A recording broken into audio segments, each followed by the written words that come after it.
go with here early on, and from Samij, it's gonna be that Cassie Cage that has been, you know, since the beginning of MK11, you know, that very first pro competition event, you know, first couple, I think it was after CEO where he finally gave up. Oh my goodness, the max range there. He should have been a Harley player anyways.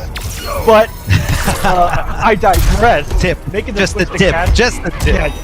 And it is crazy how comfortable he looks with a character like Cassie that has all the tools. You know, we talked about it so much throughout the year that this is a character that fits how Samij plays, and boy oh boy is it effective when you see it on display like that in round number 1. Yeah, really solid mids here from Cassie Cage is what we're going to be seeing here. PL fighting back with a full string there, and that amplified ice ball absorbing that projectile completely. Of course, PL not rocking the cold shoulder thanks to the new custom abilities that you can kind of build with these variations, or these variations with these abilities.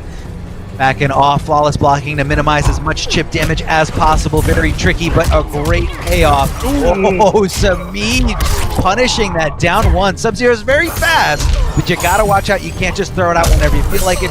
Beautiful hit confirmed from Perfect Legend. Gonna be going, trying to fulfill that crushing blow requirement. I believe that was the second one.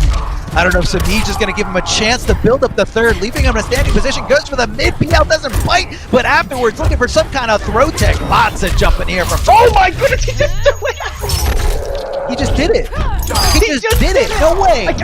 Samij never just does it, and he did it. Taking game number 1, I'm going to go ahead and say that was absolute robbery to start us off here. That was very uncharacteristic of Samij, but maybe, you know, in Samij's mind, he was thinking that this is going to whiff. I'm going to buffer it in anyway, and if he presses, it's going to hit. I didn't see the exact spacing on it, but maybe he did space out that second hit to where it could have whiffed. And PL pressing something may have been his downfall right there. Not 100% sure. Didn't catch that exactly frame for frame, but that could have been what.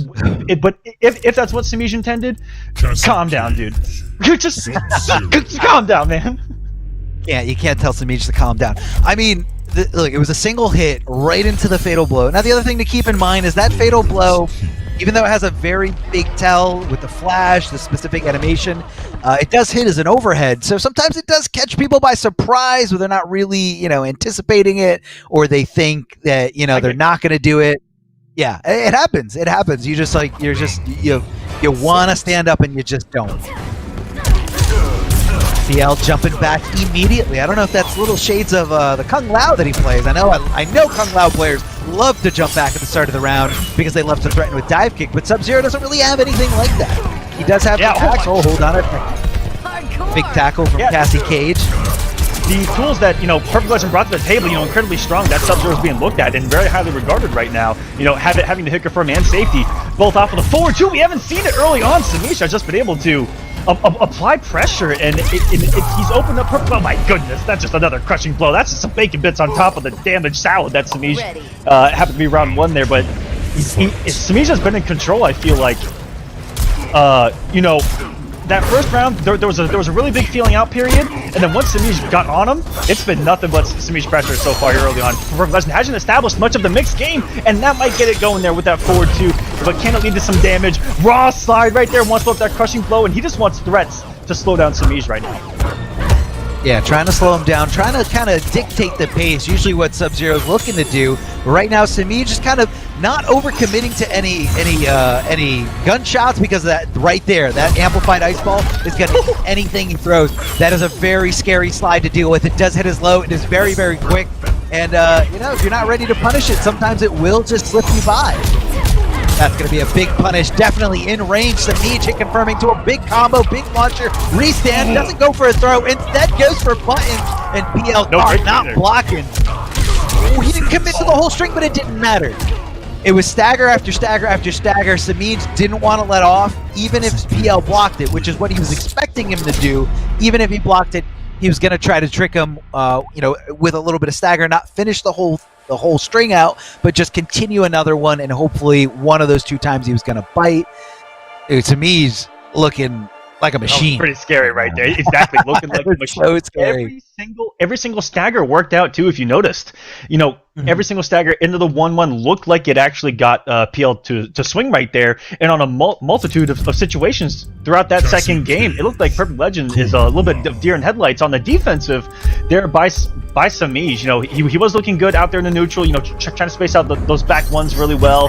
You know, max range mixes with the forward two. He was playing it nice and slow, but I feel like that played into Samij's hands, right? And I think that we talked about that throughout, you know, multiple games where you're kind of playing into Samij's rhythm and rhyme. And now he's going to go to Kung Lao here, and that's what I expect here to happen for Perfect Legend, is to turn up the heat, turn up the aggression, right? And disrupt the game plan of Samij. Put up those hats, let them do the work, baby. There you go. Yeet! Yeah, I mean, we saw two tries with Sub-Zero. It definitely wasn't working. Samij understands what Sub-Zero is, and you can even see it in the beginning of that last game. Samij coming off every resource just to make sure he's not playing any games, not going to get hit with forward two, fatal blow, nothing. But right now, PL feeling like he's at home, and he dropped the combo here. Oh, that would have been massive. Would have put Samij in the corner as well with the false punch with the punish on the hat right there. Wait a second. Disgusting. PL again looking to press maybe some buttons. Maybe he thought a throw tech attempt was the way to go here. Forward four looking for any kind of mid. Samij staying patient, blocking, holding onto it. Here comes the buzzsaw again. This time Samij getting hit, but no conversion. I guess he just wasn't close enough or not fast enough there. Not sure why Samij got hit there in that specific scenario, but now he can't even go, you know, fatal blow armor through it because he will just die. Tries to go for the shoulders. PL ready with those hits from Kung Lao. I mean, if Kung Lao's got strong anything, it's definitely strong mids. Absolutely, and how much has that hat changed? You know, the pace of this match, you know, Samij having to sit there and actually hold something has changed some, you know, things entirely. Yeah. I mean, you have this added, you know, we have this added projectile and you know, something that you gotta, it flips his matchup completely around on its side, but that's what really lets people express themselves. And he's going for the shots over the other side, trying to build some space between himself and Kung Lao. Shooting low and just keeping nice and steady, not taking any big risks. Let's see if PL can go for some kind of teleport here. Beautiful anti-air from Samij. Good conversion, not too much damage, but enough to make a statement. Yeah, beautiful there, and wow, PL really trying to establish that down three cancel pressure right there, getting away with it too. That's what it's all about right there. It's all mind games, it's all quick mix-ups, even off of pokes on block, guys. Oh, this is going to be a tricky situation, and that's going to be it. PL's on the board. Kung Lao with the fatal blow too. Can I just add a little unnecessary, but yeah, no, I mean, definitely the tides shifting over to PL. The momentum is on his side. This is how he's got to do it. He's got to make, you know, you don't play nice. You go for the fatal blow, even if you don't need it. Again, just make them watch the animation, make them live through it, make them recognize the name Perfect Legend. All right, so Perfect Legend, of course, as normal, because he did win the last game during this set, he is locked onto Kung Lao, locked onto this variation, locked onto these abilities. Samij is free to move over to other characters, but he stated earlier to us that he, you know, nowadays pretty much sticking with Cassie. I know he wanted us to tell the stream that Melina needs buffs. I don't agree with him, but maybe that's why we're not going to see Melina. Instead, Samij sticking it out here with Cassie Cage. Did you see the loadout? I know we got to pay attention for these now. I would say that I would have words with Samij after this, but those just don't exist. They just don't exist. He's a machine. What do you want me to do? He just now does not compute. Your upplaying does not compute. Does not compute. Round one, fight. Has such a back here. Oh, and I feel like the variations too. Yeah, definitely a good flex. Right there, Perfect Legend jumping back, and he reacted to the fact that Samij pressed the button. However, Samij recovered just in time to block, just in time to punish. Tries to go for a throw. Maybe he thought PL was going to block after jumping. Oh my god. Eat a fat one. I love it. I love it. That stand three, I don't know what button he did right there, but that anti-air just changed everything, I feel like. Yeah, I kind of made him think twice about going that route, and you know that's what you want to establish as a fighting player. You want to condition somebody. So let's see what happens this time around. Left in a same position again. The second hit of that string connecting. I mean, you know, call it what you will. It's touched him one time in the corner. He actually dropped So it looks like he dropped that combo, anticipating a breakaway from Perfect Legend, but Perfect Legend actually held his composure and just said, "No, I'm not budging. I'm not going anywhere." Oh, And reversal the kneecap kneecap. too. Getting the punish, Samij is going to take this 3-1, but what a sequence right there. That's winner's finals for Samij right there, and everyone should be frightened. That was some scary, scary stuff. Talk about control. Talk about just taking the momentum away from someone right there. Samij put him in the corner, said, "Do not pass go, do not collect $200. Let me delete this health bar and move on to winner's finals." That's what Samij just did right there. That was absolutely disgusting from start to end. Yeah, I felt like, in that anti-air conversion, like I felt like that might have been like the final like nail in the coffin. Like that was tough, a tough thing to come back from. I mean, you lost so much damage, you lost positioning. Not that Kung Lao is helpless, especially not a Kung Lao with a teleport or a little bit more mobile teleport. It's just it's tough when somebody has you locked into the corner. You know, you're limited on how you can move. And your escape from the corner, even if you have an escape, it's a little bit more predictable, especially against a player like Samij. I mean, you jump in on Samij, he's going to probably anti-air you every time. You go for anything unsafe, he's going to react, whether it's offline or online. As we remember, Samij has some pretty deep roots that all started off online. That one anti-crossover may have been an input like flawless block up 3 and he got like a stand 3 out. You honestly never know. I'm not going to sit here and doubt the machine as he is written by the source itself to play this game at the highest possible level. But no, you're right. It was all about the control that he really established early on in that final game. Took the momentum away from Perfect Legend by getting the first hit. I think that's all Samij needed, because Perfect Legend had such control when he had a health lead with that hat. Didn't have to go in and just put up the hat and kind of play around it. And the moment that Samij got the health lead, started to run away with it. In that second round, Perfect Legend tried to reestablish it, got some aggression going, got the hat out, got the teleport pressure going, but then tried that overwhelming Kung Lao pressure of jump kick, empty jump, down 3, down 3, down 3. You saw the multiple down 3s. That's Galaxy Brain right there. If you have a poke into a mix-up, which not a lot of characters can do, but when you have that and you can get away with that, it's a really good feeling. And that's all Perfect Legend, just kind of playing with the conditioning of down 3 and the threat of down 3 into something else. That's what that is right there. But still, Samij was able to weather the storm. That anti-crossover, I think, stopped that momentum, and then he picked it up where he left off with a health lead in the corner. Beautiful stuff by Samij, taking on the winner's side. Yeah, man. I mean, again, Samij just kind of wanted to keep it nice and simple. But again, huge shout outs to all these different events. Earn points by placing each event 8 events per region. So no matter where you guys are in this region and any of these regions, be sure to be on the lookout. Be sure to compete. Be sure to be a part of this, because it is just so amazing, so fun, and a great experience. Get out there, If it's your first time competing, if you're a veteran, if you're an intermediate player, there's something for everybody. And again, just to kind of elaborate on how this season is going to be, how everything's going. Top 8 advance to the regional finals from Intercontinental Combat, which is Europe East, Europe West, Middle East, Oceania. And again, this is kind of like the breakdown of what happens and who moves on to regional finals. So if you guys are a little, confused, I know it's a lot of things going on, but all the information is, out there. It's accessible. You guys can get it.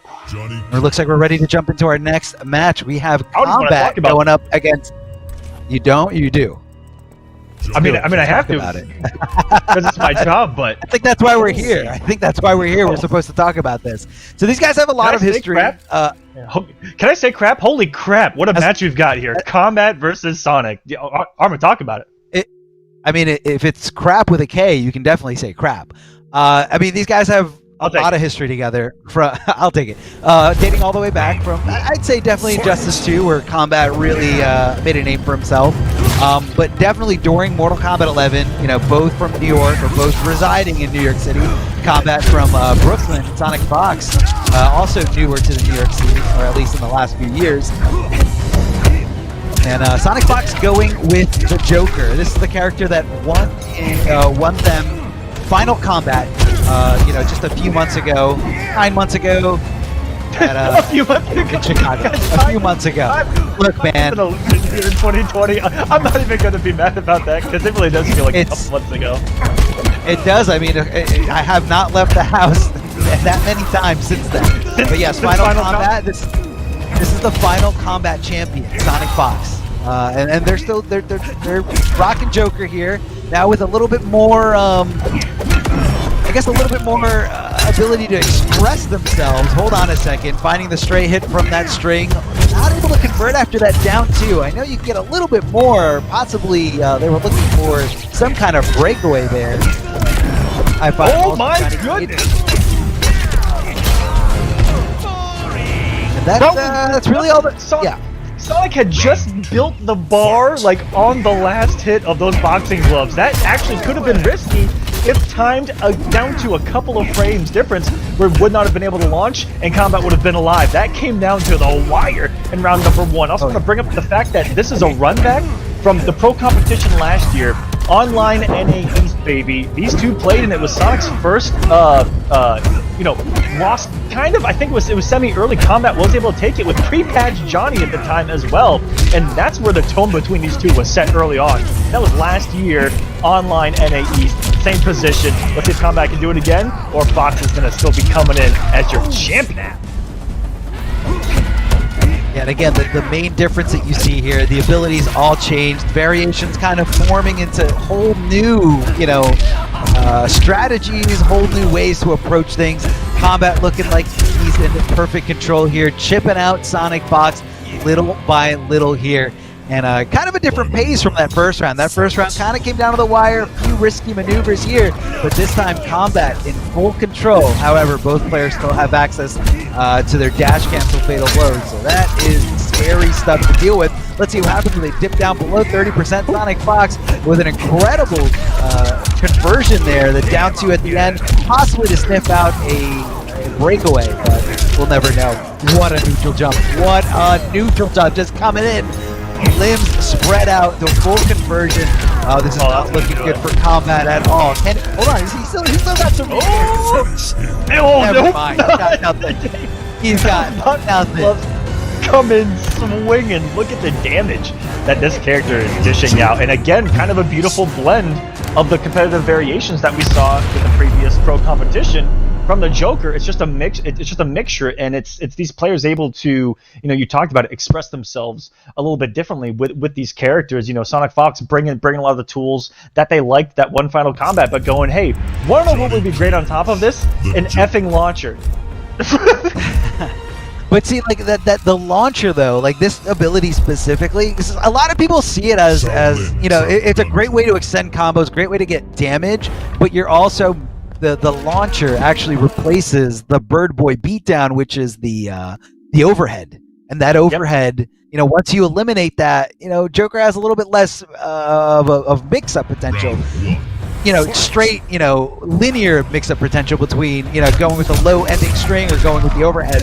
But I think SonicFox is okay with that. SonicFox knowing that they can just out-neutral somebody, especially with the great range buttons of Joker, and cash in big time. Hit confirm, no problem. Side switch, no problem. Big damage in the corner, no problem. Hold on a second. Kombat looking to steamroll. What a duck, what a duck, what a duck, what a duck! Wake up, micro duck. Okay, Sonic, calm down. That's Kombat. I'm trying to keep Sonic here in the corner, but the wake up jump, this is that big damage. Even on a breakaway, going to get a huge cash out with a down two. That's what I want to talk about. Was the simple fact that this character is doing so much damage, even if you break away, that I think that Sonic might have done the math and it's just like, if I hit with 3 of these, it's still going to equate to possibly more than I'm going to build with the crowbar and end with anyway. So it may just be a win-win situation as far as damage is concerned, having the launcher instead, and getting people off the defensive bar. It could be a mix of all of that. It could be none of that. This is Sonic. No, that's actually a really good point about the defensive bar. That's really the only way to bait someone into going for the breakaway is you have to launch. You can only break away if you're in the air, and that's, unless Joker has his boxing glove, there's not too many ways to do it outside of using some finite resources. And maybe Sonic likes that, aspect of things where, I'm going to try to get you to break away. It's almost like the Kodokan syndrome, maybe say that, where you do so much damage that you don't want to get hit. And if you do break away, and you get launched again, it's going to hurt for an awful lot. I think that Sonic likes having that big threat, because that threat can make a lot of people fearful. Yeah, and then once somebody gets fearful, they play a certain way, and then they can be conditioned a little bit more, they can be predicted a little bit more, and that's really what one-on-one fighting games, or just one-on-one games in general, are all about. You know, trying to predict your opponent. What are they going to do? What are they thinking? What are they feeling? Forward throw here from, no, he's actually going for the throw mix, because he thought he was going to tech towards the corner. So Kombat said, I'll give him position. Oh no, I'm scared. Oh, I'm scared. No.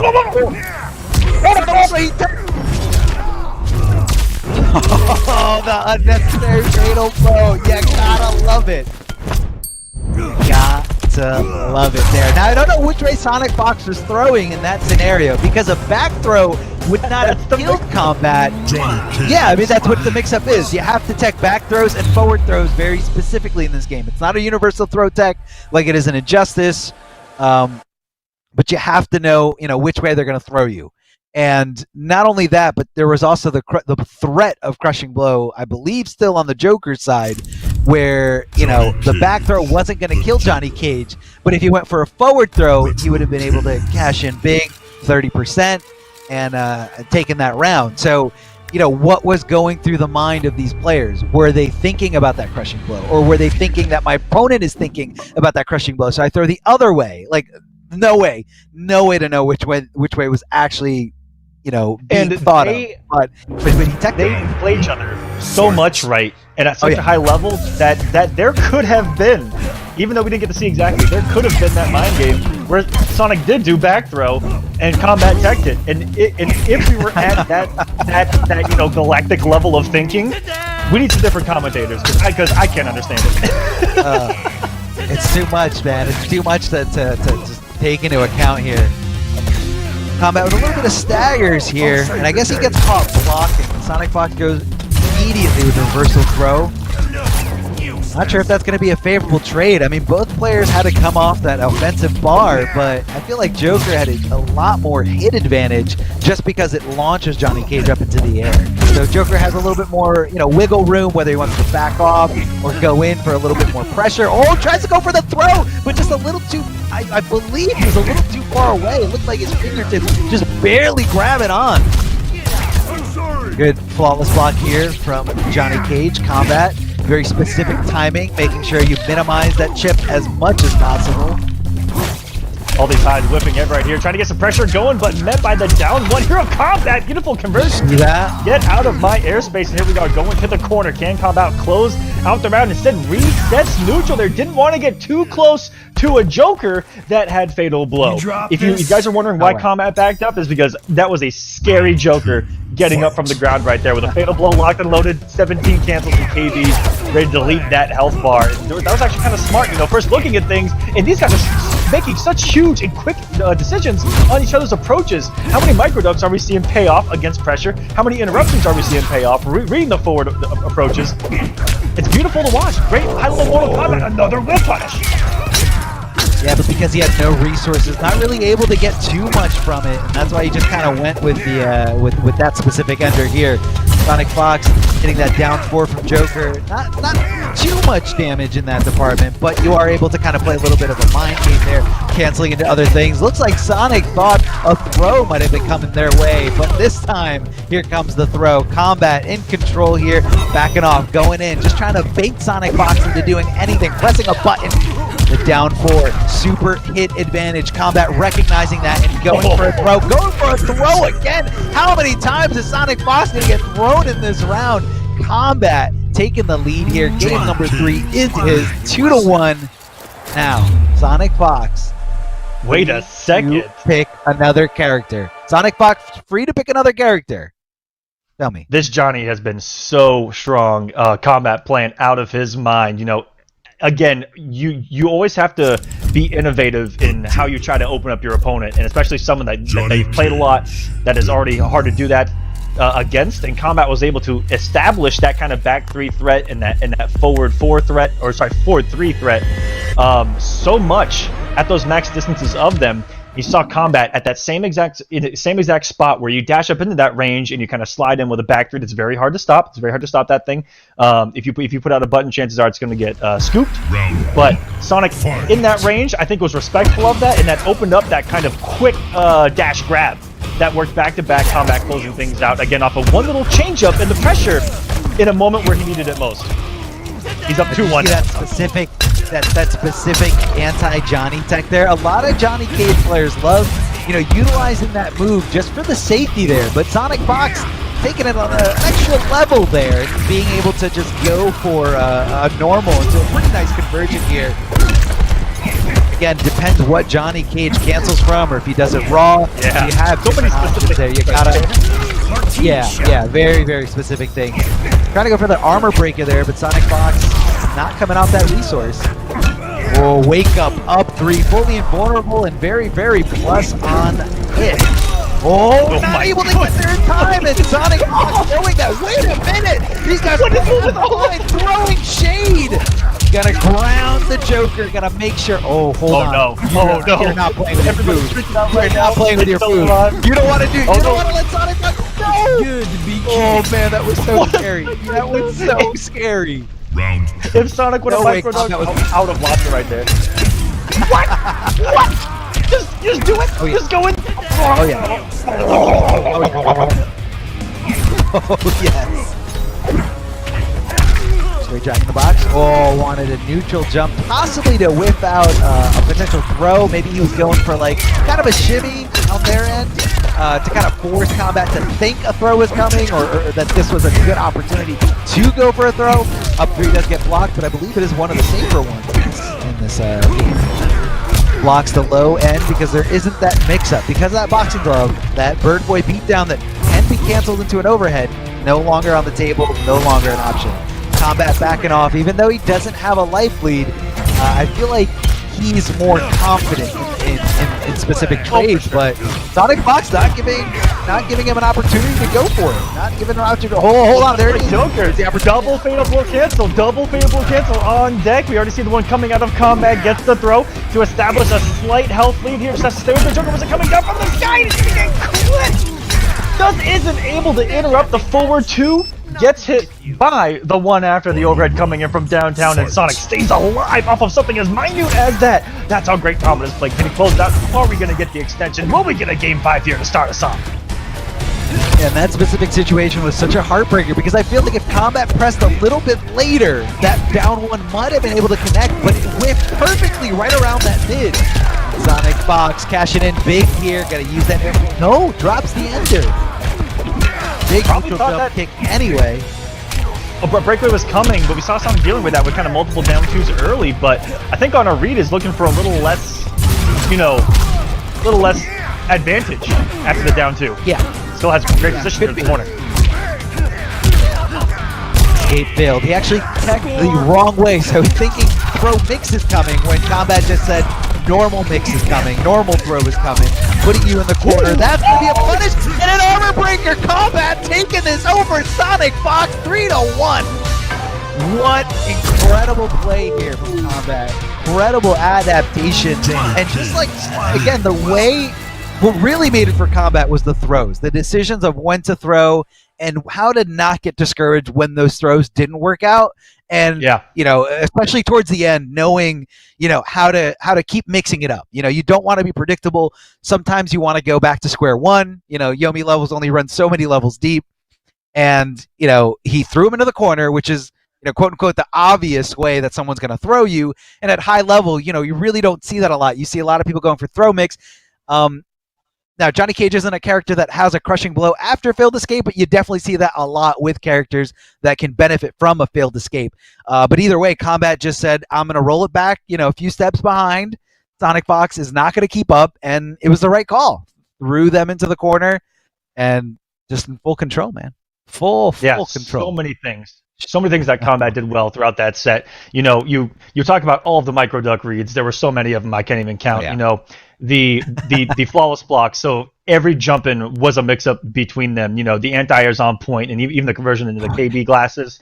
Just absolute perfection there by Kombat to maximize every single situation that was given to him, you know, and that's what's needed against someone like Sonic is that you cannot give them any gifts, and you just have to receive every, you know, just hope that you get all of them, and every opportunity that you get, you have to maximize in order to you know, close that coffin in on Fox that he was able to do here on the winner's side. And Kombat looking incredibly strong. Kombat Samij making it through to the winner's finals. We'll see who Sonic runs into down there on the loser side of the bracket, but Kombat looking just as strong as he ever has here, not only just online, but in general, you know. And again, this, you know, going into that, if you were to ask me who the favorite might be, I would say that that's a complete toss-up, given the history, given the circumstances. I know both of them, you know, took a little bit of a break. They're both back now, of course, with the pro competition being announced, but it looks like they haven't lost a single beat.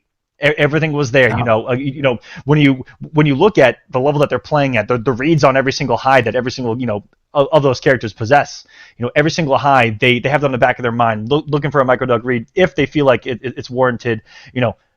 Spacing too, the max distances of those normals, you know, and even challenging them at certain situations, it both helped and hurt Kombat in a lot of situations where he was able to stop, you know, SonicFox from doing a dash up cancel, and at the same exact time also got him burned with that 4-2-1.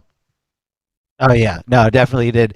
And guys, I just want to give a big shout outs. A big thank you to Astro Gaming, the official audio partner of the Mortal Kombat 11 Pro Competition. All caster audio is powered by Astro for the entirety of the season. Please visit astrogaming.com to find out more information on all their officially licensed PlayStation audio products, which are available now. So huge shout outs. All right, guys, we're getting right into it here. We got Dirty Grandma going up against Honeybee. Now, we talked a lot about Honeybee at the beginning of today's broadcast, and I feel like the main thing that I didn't get to say is how Honeybee is now able to express himself, express the play style that he wants to succeed with Devora. And now that variations are a thing, different things can be equipped. Yes, big smoke bomb here coming out.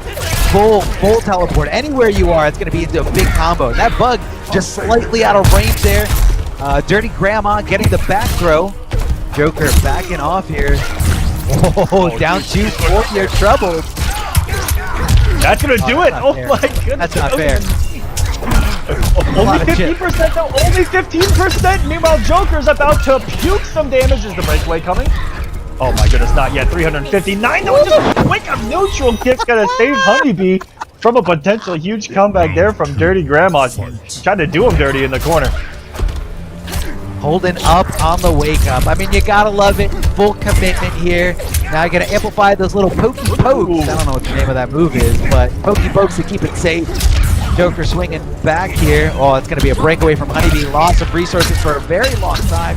Not sure if Honeybee thought a throw was coming from Dirty Grandma, but a big dirty combo is coming here. Ending it there with the rising gesture. Yeah, that was a lot of damage. That was a lot of damage. Getting the regular back throw here. Honeybee looking a lot better. Not sure what that short hop was about. Didn't see a short hop attack coming out. But a lot of players hesitant to do that as it is very unsafe block. That was a great conversion from downtown. Able to just go with wake up. Wake ups aren't a thing in this game anymore. Not in the way that they used to be, but just wake up smoke bomb for the conversion. But it doesn't matter. Dirty Grandma. Fast right now, you know, both of them always thinking ahead, and that's something that Honeybee loves with this variation and that change up to customs, is that he now has the launchers that he had before with Arachnophobia here, and then the setup potential of the bugs. This is just a match made in heaven for someone like Honeybee, who always wants it to be his turn. You notice that, always loves, you know, being in control, being on the offense, and that's what these bugs are all about, that add on to the Arachnophobia game plan that he had already established at an incredible level before. Yeah, love to call them Oki bugs. They're really good on Oki. You know, just pop them down, and then there's really not too much that, you know, someone can do. I don't think Honeybee had the bar to amplify, which is the only reason that it convert into a really big combo. However, Honeybee still has a good lead, even after this back throw. Doesn't have great positioning here, but still a really good lead. A regular short hop and just goes right into that big boot to the face.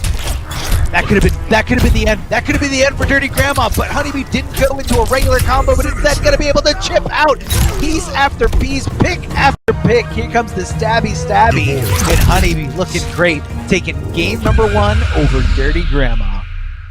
Those bugs causing a problem already here early on for Dirty Grandma, who had a huge run in the losers bracket. You're talking about Curvo, Kevo, Bio back to back. Honeybee went into the losers bracket relatively early, Arma, against Ludi, and got the run back really late in that run, but had to go through Burrito, Coach, Neutralist, Key, Fueled Punks, a lot of, had to make a really long run to get here, and was if you guys follow Honeybee, was talking about how he was feeling really good by the end of that run, going down, and there's no better feeling than getting some revenge in that lower bracket, right? When you go down there and you beat the guy that sent you there. So to coming in this top 8 for Honeybee has to be feeling really good, because Honeybee hasn't lost to anyone else besides someone that he's already beaten.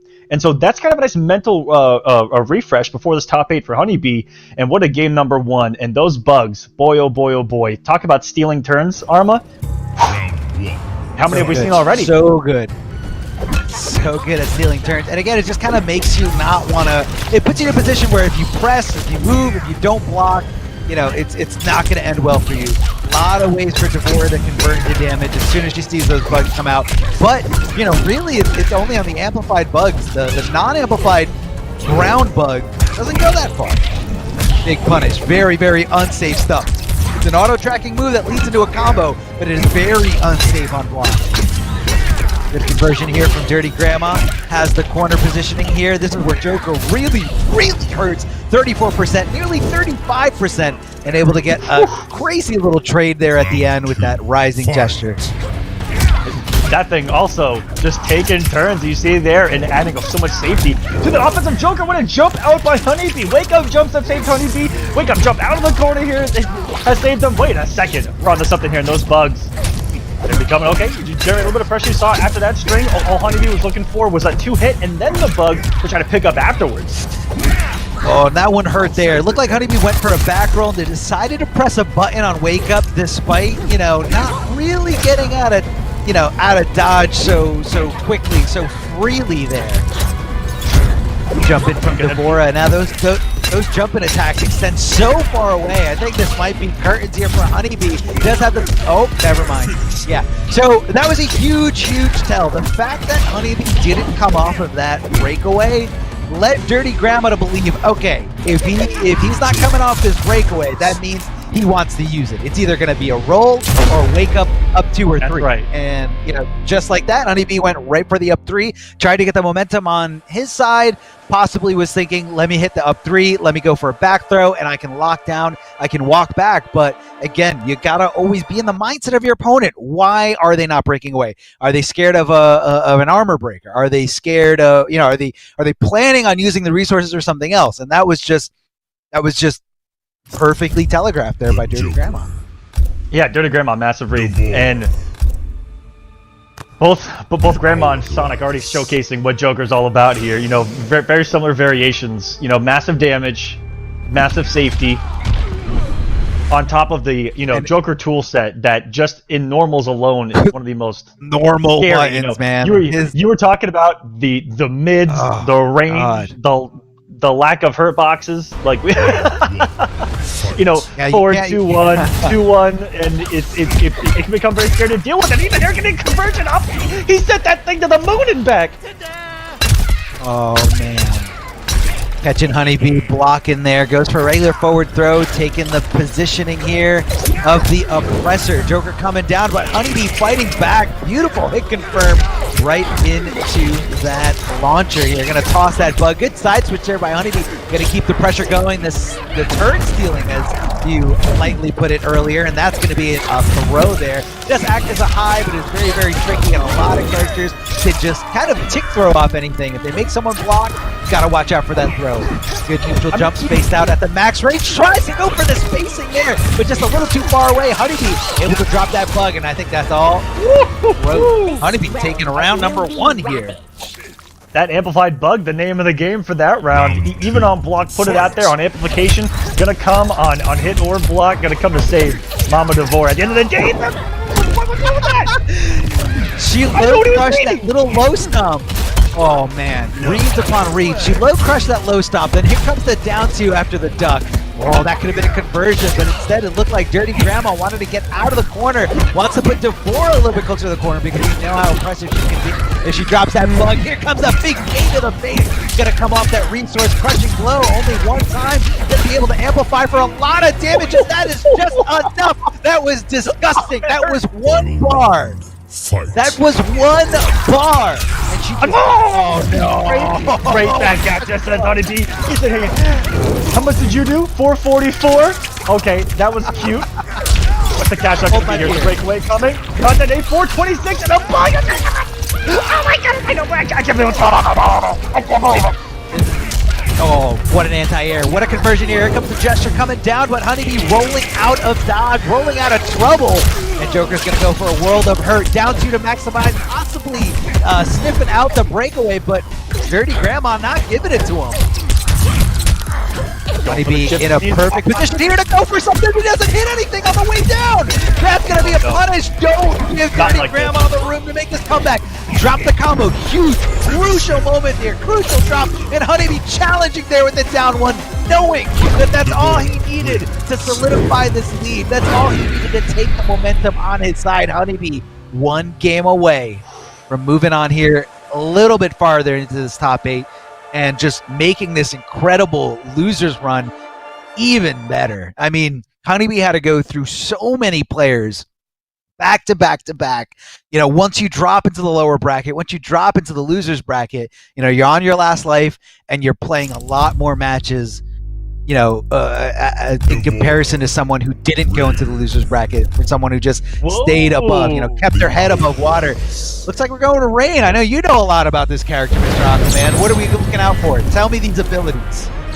All right, so Rain, what you're gonna see is a very highly mobile character. This character has probably the best dash, the best wave dash in the game. Obviously, the character's name is Rain. He better have the best wave dash in Mortal Kombat 11.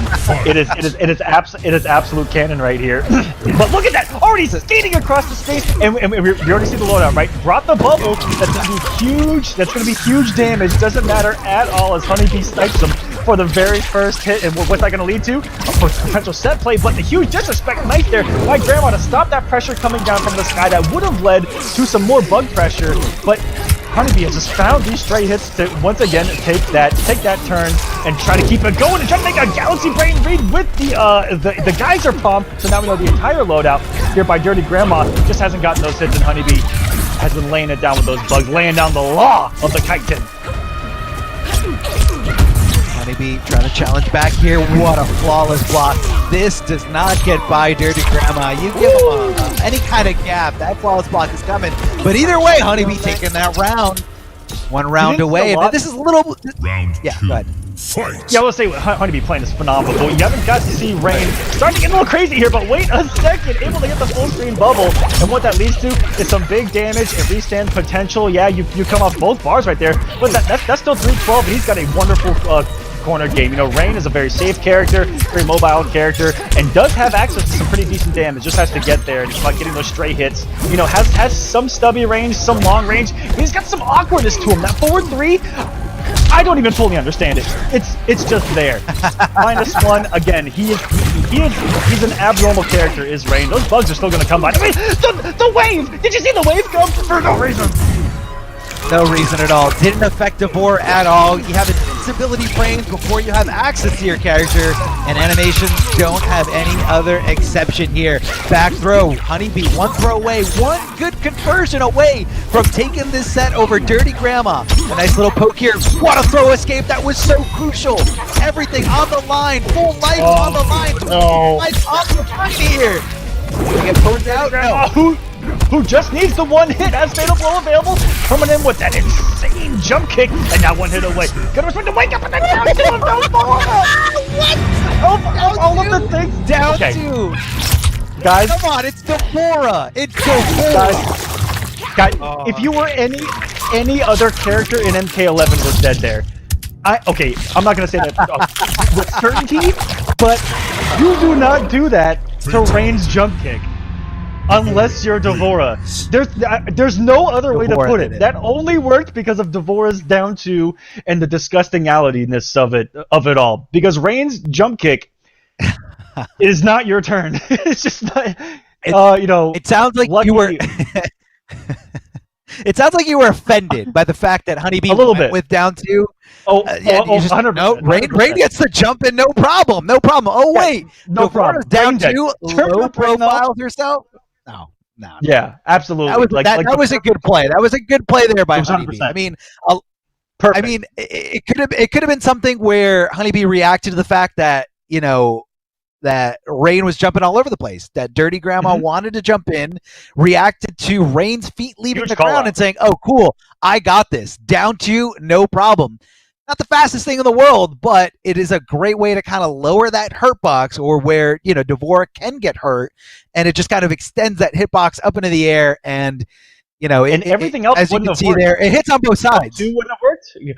Up 2 wouldn't have worked. Up 3 would not have worked. Rolls would not have worked. Right in that situation, and why Grandma did that 100% was like this covers so many options right now that probability speaking, he can't do anything about this. Honeybee said, "I'm moving along in the bracket. Have a nice day." That was the response. That's gonna be the end there for Dirty Grandma, unfortunate. So let's see what do we got to do, Mr. Aquaman? What's going on?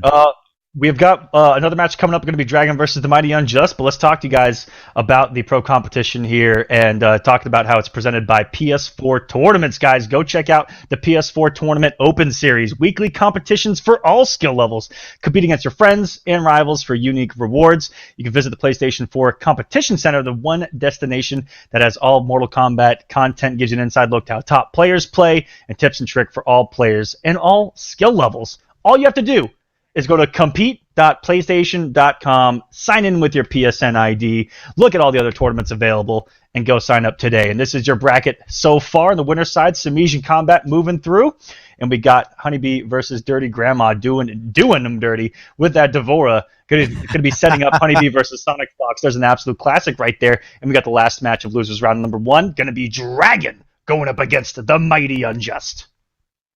That's right. Look, man, the East Coast of North America has a lot of great players. I mean, it's so tough to see, the players that didn't make it into this top 8, because there's so many talented players just outside of this top 8, but only 8 can move on. And again, after today, only 1 can be the winner, solidifying as many points as possible, getting that nice early lead in the points ladder to qualify for the regional finals there at the end.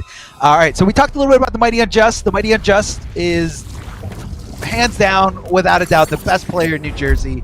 And the Mighty Unjust is also able to play any character, any tournament variation in this game.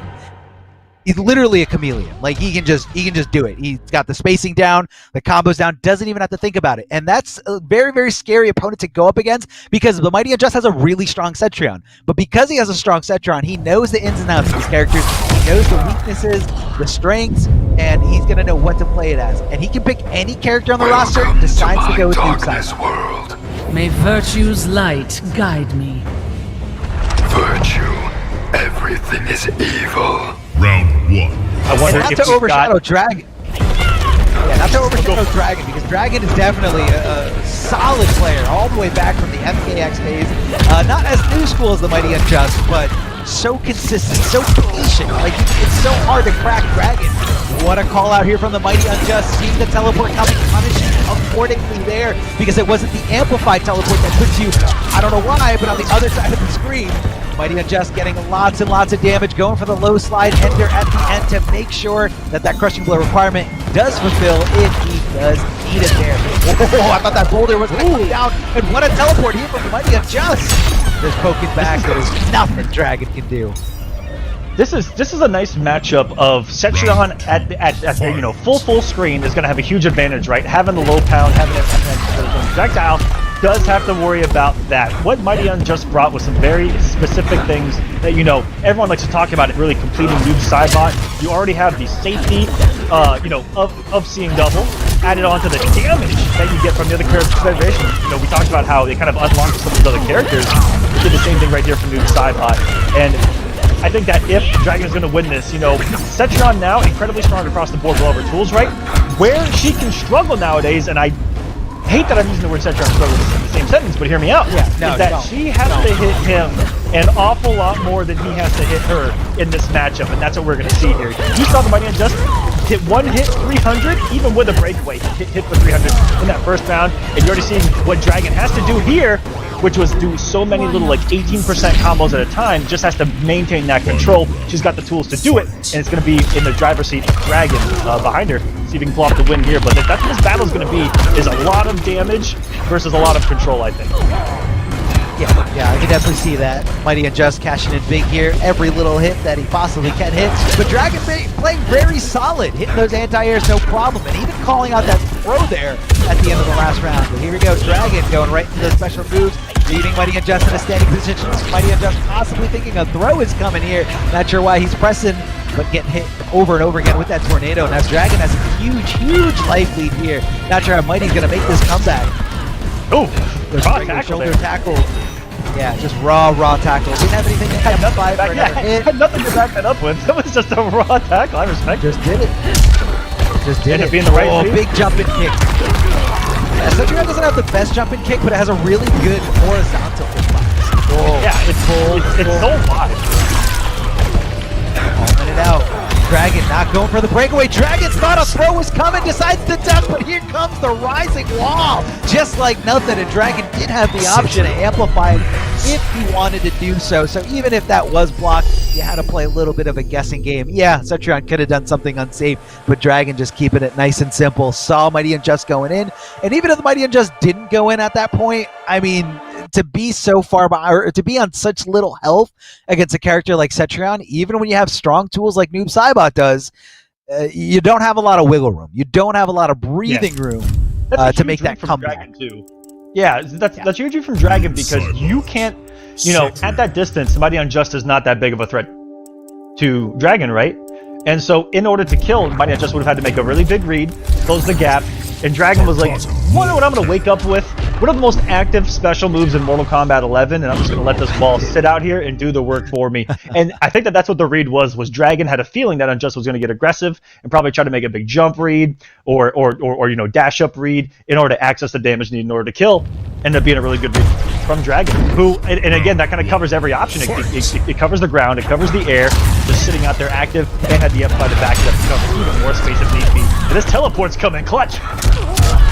Yeah, teleport is helping a lot. It's making Dragon, you know, think twice about going for those options. The ground pound, it's definitely something that Dragon needs to rethink about every time he uses. But Dragon doesn't want to be conditioned completely here, so that's why he's not just going straight to like, I'm scared to ground pound. I will still try to do it just to keep you on your toes. But right now, speaking of toes, those shadow toes are coming right for the feet of Cetrion. Yeah, you gotta watch those toes.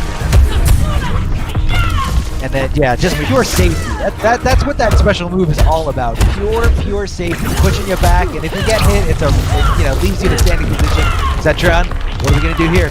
Rising wall, goes for the forward throw. Mighty Unjust not seeing it coming. Whoa, beautiful down forward conversion. And Dragon hits the wake-up button. Mighty Unjust not respecting the normals. What just happened?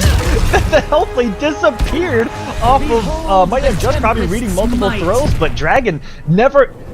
You know, you're talking about what Cetrion has here equipped. You know, we're talking about Noob Saibot. Yeah, you don't have to commit to anything with Cetrion in this variation. Not a single thing. You just go right this through every single time, even as an anti-air. It's her armor break, it's her restand. Just do it. Yeah, just do it. You see what Dragon did there with that earthquake? He actually thought that Mighty Unjust would have blocked it and thought maybe he was going to go into a teleport, but instead went for a dash cancel to try to get aggressive and try to get, you know, Mighty Unjust sleeping there. Oh, what a call out! What a call out! What a big great read here from Dragon, getting aggressive, knowing that he had a bar of defensive meter, knowing that he was more than likely to just go for forward roll, and Dragon spacing it out so perfect. That is definitely something Dragon practices in the lab over and over again. And that's, a universal tech that you can apply to any character. You overwhelm them in the corner. They have a bar defensive meter, at least one bar. They're going to roll out, and you're going to hit those recovery frames. Perfect textbook punish here from Dragon. I mean, that's the most Dragon play I have ever seen. Exactly, and Dragon was one of the first, in competitive MK11 to really punish those on a read every single time, and that's something that a lot of us, even to this day, struggle with, is actually getting those punishes, the recovery frames of rolls, but always being ready for it, right? Always ready to make that read, given the situation, given the bar. And Dragon has just played this so well. That was some insane pressure, but I think it was Mighty Unjust just getting caught by the no mix-up, which was Dragon just continuously keeping it safe, and he was making a read beyond that, right? And that's what's so scary about the Cetron. She's not going to bully you to death and damage. And, zoning where she could, those options are still there. But up close, she could just be a safe madness of a character. There's no other way to put it. That tornado can be pretty relentless in the corner. It's so good. It's such a good move. And again, like you said before, it's kind of like a why not move. Like, throw it out there. Very few strings will leave a gap into that, and then you just avoid those strings. No problem. Throw out that tornado. Just don't do it. Yeah, just don't do it. Don't do it and you'll be fine. Alright, so he brought the spawn. Completely different matchup here. Very mobile character. Does have the cape if he makes a hard read on the projectile. But guess what? Cetron never having to really rely on just the zoning aspect of it, and has so many other tools that once the gap is close like this, it becomes a constant mind game, and enforcing the overextension of the Mighty Unjust. Gonna put Dragon on match point right here. That was Mighty Unjust 100% feeling the pressure that Dragon has applied with the safety and the health lead behind this character. It literally feels like you're fighting a wall. Oh yeah, it is. That's like also the mentality behind Dragon. Dragon not really one to take risks. I mean, he will, when he has to, or if it's on a huge read, but just won't do anything crazy. A very by-the-book type of player. Oh, tries to punish that down one, but he recovered just in time. Mighty Unjust caught blocking. Dragon hits that forward throw here. Here comes the ground shake. Dragon tries to dash cancel to make it safe. Mighty Unjust with some nice little buttons here, blowing up the attempt to possibly see some kind of throw. Mighty Unjust trying to get some kind of shimmy going here, going back, going forward, trying to get Dragon to flinch, with Dragon keeping his composure, staying back. Good block there of that ground shake. Wasn't sure if that was going to be there in time. Yeah, definitely close, and that's going to be unfortunate for the Mighty Unjust, who now has a massive health deficit versus a full screen of Cetrion. She can throw a tornado, she can throw a rock, she can throw the entire element. Oh my goodness, even the double hit stopping one of the tools that he's brought to deal with this Arma, taken away by the double hitting Hell's Wrath. And that's just a feels bad man right there. Dragon takes the 3-0, eliminating the Mighty Unjust here in online pro competition NA East. Yeah, definitely feels bad moment there. You go, and we didn't really see much of the one time he did it. I know, the one time he did it. The one time he did it. And it just got blown up by the fact that was the one. And Dragon isn't always amplifying it. Unfortunate. But I don't know if Dragon reacted to the fact that the cape was coming out and then amplified because of that. That could have been the situation. But that cape goes through projectiles. It goes through projectiles, and not only that, going through a projectile fulfills that cape moves, the cape charge, crushing blow requirement, and then you get, big damage. So that could have been a comeback if that didn't get amplified, but that didn't happen because it's Dragon, very reactionary player. Even when he called out that roll, I feel like it wasn't like a straight read. Like, if he knew 100%, like 10 out of 10, this guy's going to roll, he could have gone for something a little bit safer or a little bit more easier to execute, like a throw, because throws catch all rolls. Rolls are susceptible to getting thrown. But he kind of backed off and said, I'm going to wait to see if he rolls. It was more of an anticipation. And then once you see that and you confirm in your head, okay, he's rolling forward, let's go with the regular option. Let's go with what I have, cooked up here to punish it. And that's what Dragon does. Very, very by the book player, very methodical. He was playing it, and that's why he's one of the best. That's right. He played that situation reactive versus active, right? Where someone like me is going to look to do something to to stop one of his options, right? Look to actually do something versus sit back, watch, and react. And Dragon does that an awful lot, and that's why you see Dragon whiff punish an awful lot of things and punish an awful lot of things because of that. Because he's very patient. We also see in there mixed up is that he will throw you a couple of curveballs. You remember right there, he was playing it super safe. It was 1-1, 1-1 tornado, forward 2, 3 tornado, and he's kept it cool, down 1. Tornado, and then he was like, you know what I'm going to do? Dash up throw, and it worked 100% because you're just locked into there of not going to do anything unsafe to give you an inch, and Dragon will surprise you with that in those moments to keep the momentum on his side. Just remind you what he's capable of as he's in full control with everything else. So that was like you kind of talked about, textbook Dragon play right there, Armo. Oh yeah. I mean that's definitely textbook. And again, if you guys want to, I just want to give a huge shout out to this merch here, guys. Guys, check out Amazon.com/Mortal Kombat. You guys can rep your realm and visit the Pro Competition merch store. Browse apparel featuring your region's league and favorite Mortal Kombat 11 characters. I know all you Melina stands definitely want to get that one right in the middle. You got to get that shirt. North America representing, and of course, Melina standing. Take it to a whole new level. Take it beyond Ed. That's what we got. North America got Melina. I know.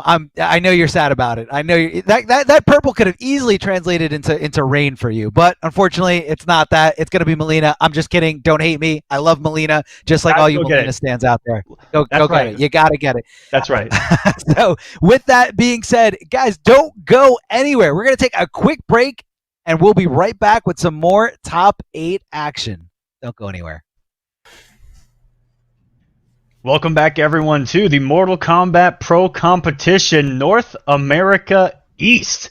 David, we were talking about this, throughout the tournament so far and just how stacked this East region is from top to bottom. We've already seen such names competing here in this bracket, and now, they're just getting lined up with each other the deeper we go, as we did have our first eliminations happen in that round, and it sets up some crazy ones on the loser side of the bracket. If we can take a look at the bracket, we'll break those matches down for you as well. It's going to be on the winners finals, Samij versus Kombat in losers, Fox versus B, and Perfect Legend versus Dragon. Top to bottom, names, Ultra David, names.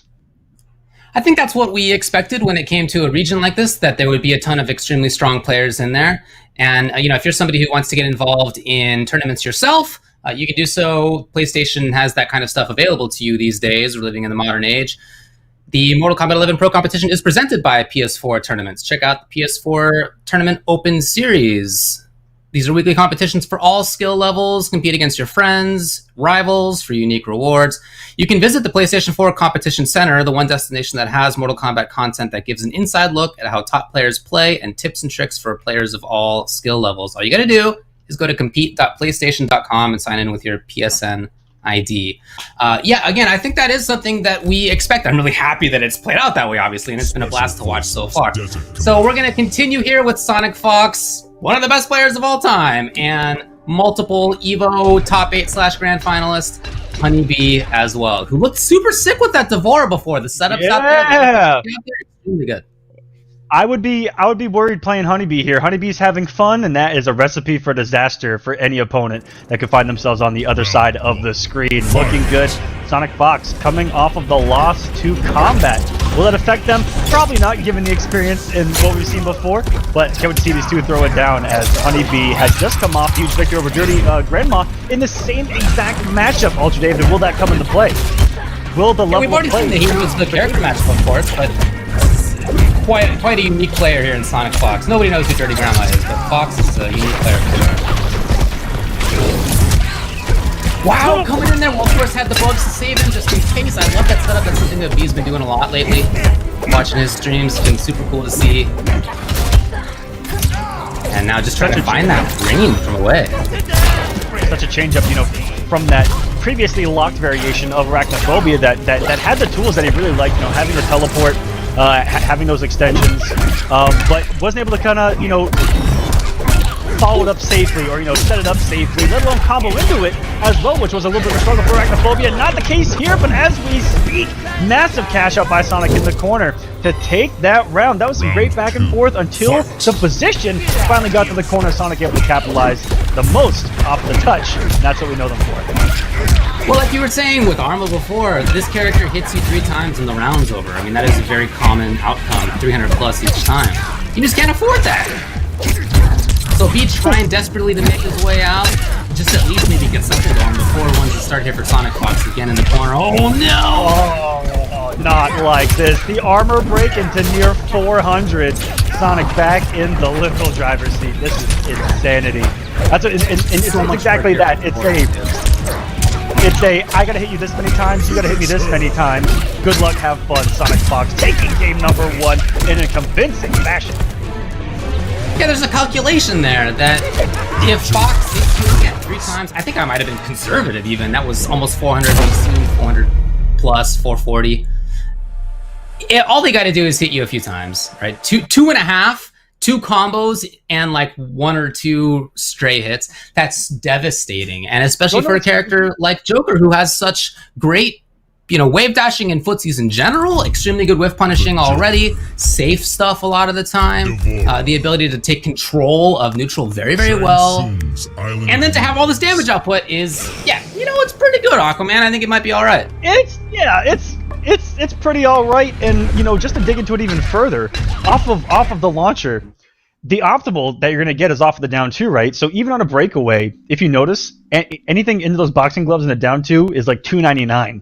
So even if you break away, you've already lost a third of your health. So even some characters do a lot of damage, but you have to add on another hit because of breakaway, right? You have to say, oh, he has to hit you probably 4 to 5 times because you're gonna have a breakaway at some point. Not the case with the Joker, who even here on the down 2, 269 there, that's still a huge chunk of change, and guess what? Now it's gonna hurt an awful lot more. That's exactly what we mean here. B caught in the corner yet again. We saw a lot of the last game stuck in the corner here on the right side. We're back. All right, teleport. Will he go for the setup here? No, he just wants the cross up. Bug will come out though, surely. There it is. And just harassing. Oh, here's the big chance. The neutral jump that we often see out of B's Devora. Backing off to a safe range. Get the bugs out. Coming regardless on the application. We're gonna wall beautifully spaced. Sonic literally just threaded a needle right there, David. And then the commitment might be probably looking for a grab, maybe a stand 1, something like that. Something high. It wasn't. Fox is in there. Fight. And looking really strong again. I mean, that's what we expect here for SonicFox, but B is very capable. We saw it just a few minutes ago how strong this player is. Also having to deal with crazy. What an interaction right there. And the result is that B's got the teleport, he's got the pressure, he's got the combo. He's got the bug, the Oki bug. They had both activated their own trap cards in that situation right there. That's a wild teleport. The first one that was really not backed up by a bug and not on a massive read. Looks like Honeybee just did it right there, feeling confident with the health lead. And now your health lead is gone. So after ducking before, this time, and again, not ducking again here. So Fox is just getting all the reads right. What can you say against the chance on the punish? Yes. Okay. That should be a closeout. Jump into the fatal blow guaranteed. Yes. Is this enough for the kill? Well, you can see Fox looking for those shields. Oh man. The last hit, it's not enough. Will the bug be enough? Oh boy. Get in the way. Yeah, it doesn't go that far. The bug! And Fox backs off again. See, it's doing no chip, it just didn't go that far. One more! Oh! This one will not stand. Is that plus? If he had forward 1, would he have died? I feel like Honeybee has done that twice. Oh yeah. I think because Honeybee did it to close out the last match against Dirty Grandma, and I'm pretty sure he was super plus right there. Honeybee, don't test him. Don't even test him. Jail your plus frames. All right. Lesson 1 for pro competition NAE. Jail your plus frames. I feel like you do need to take risks if you're gonna have a chance against this extremely high damage output kind of situation. Sometimes you just gotta guess. Putting out a bug, that high shot there from Joker doing the trick as well. Great keep up! Oh, here's a huge chance now. No, but there's jump kick. Honeybee has had some insane reads with wake-up jumps as well. A nice roll back out of the forward 1-4 range. Gonna clip him with the forward 1 of Divorce coming in hot. Is this gonna be swag? No!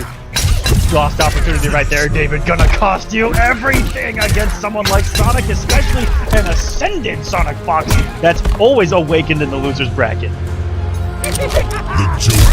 Right now, he's been spending so much time in the corner and has to make these reads, or at least feels like he has to make these reads of, you know, how to get around Joker's offense. I mean, it makes sense, right? Nobody wants to be stuck there for too long, but he did get busted a couple of times for neutral ducking, for maybe over approaching. You talked about the teleport that he brought out, for example. It wasn't backed up by bug that one time.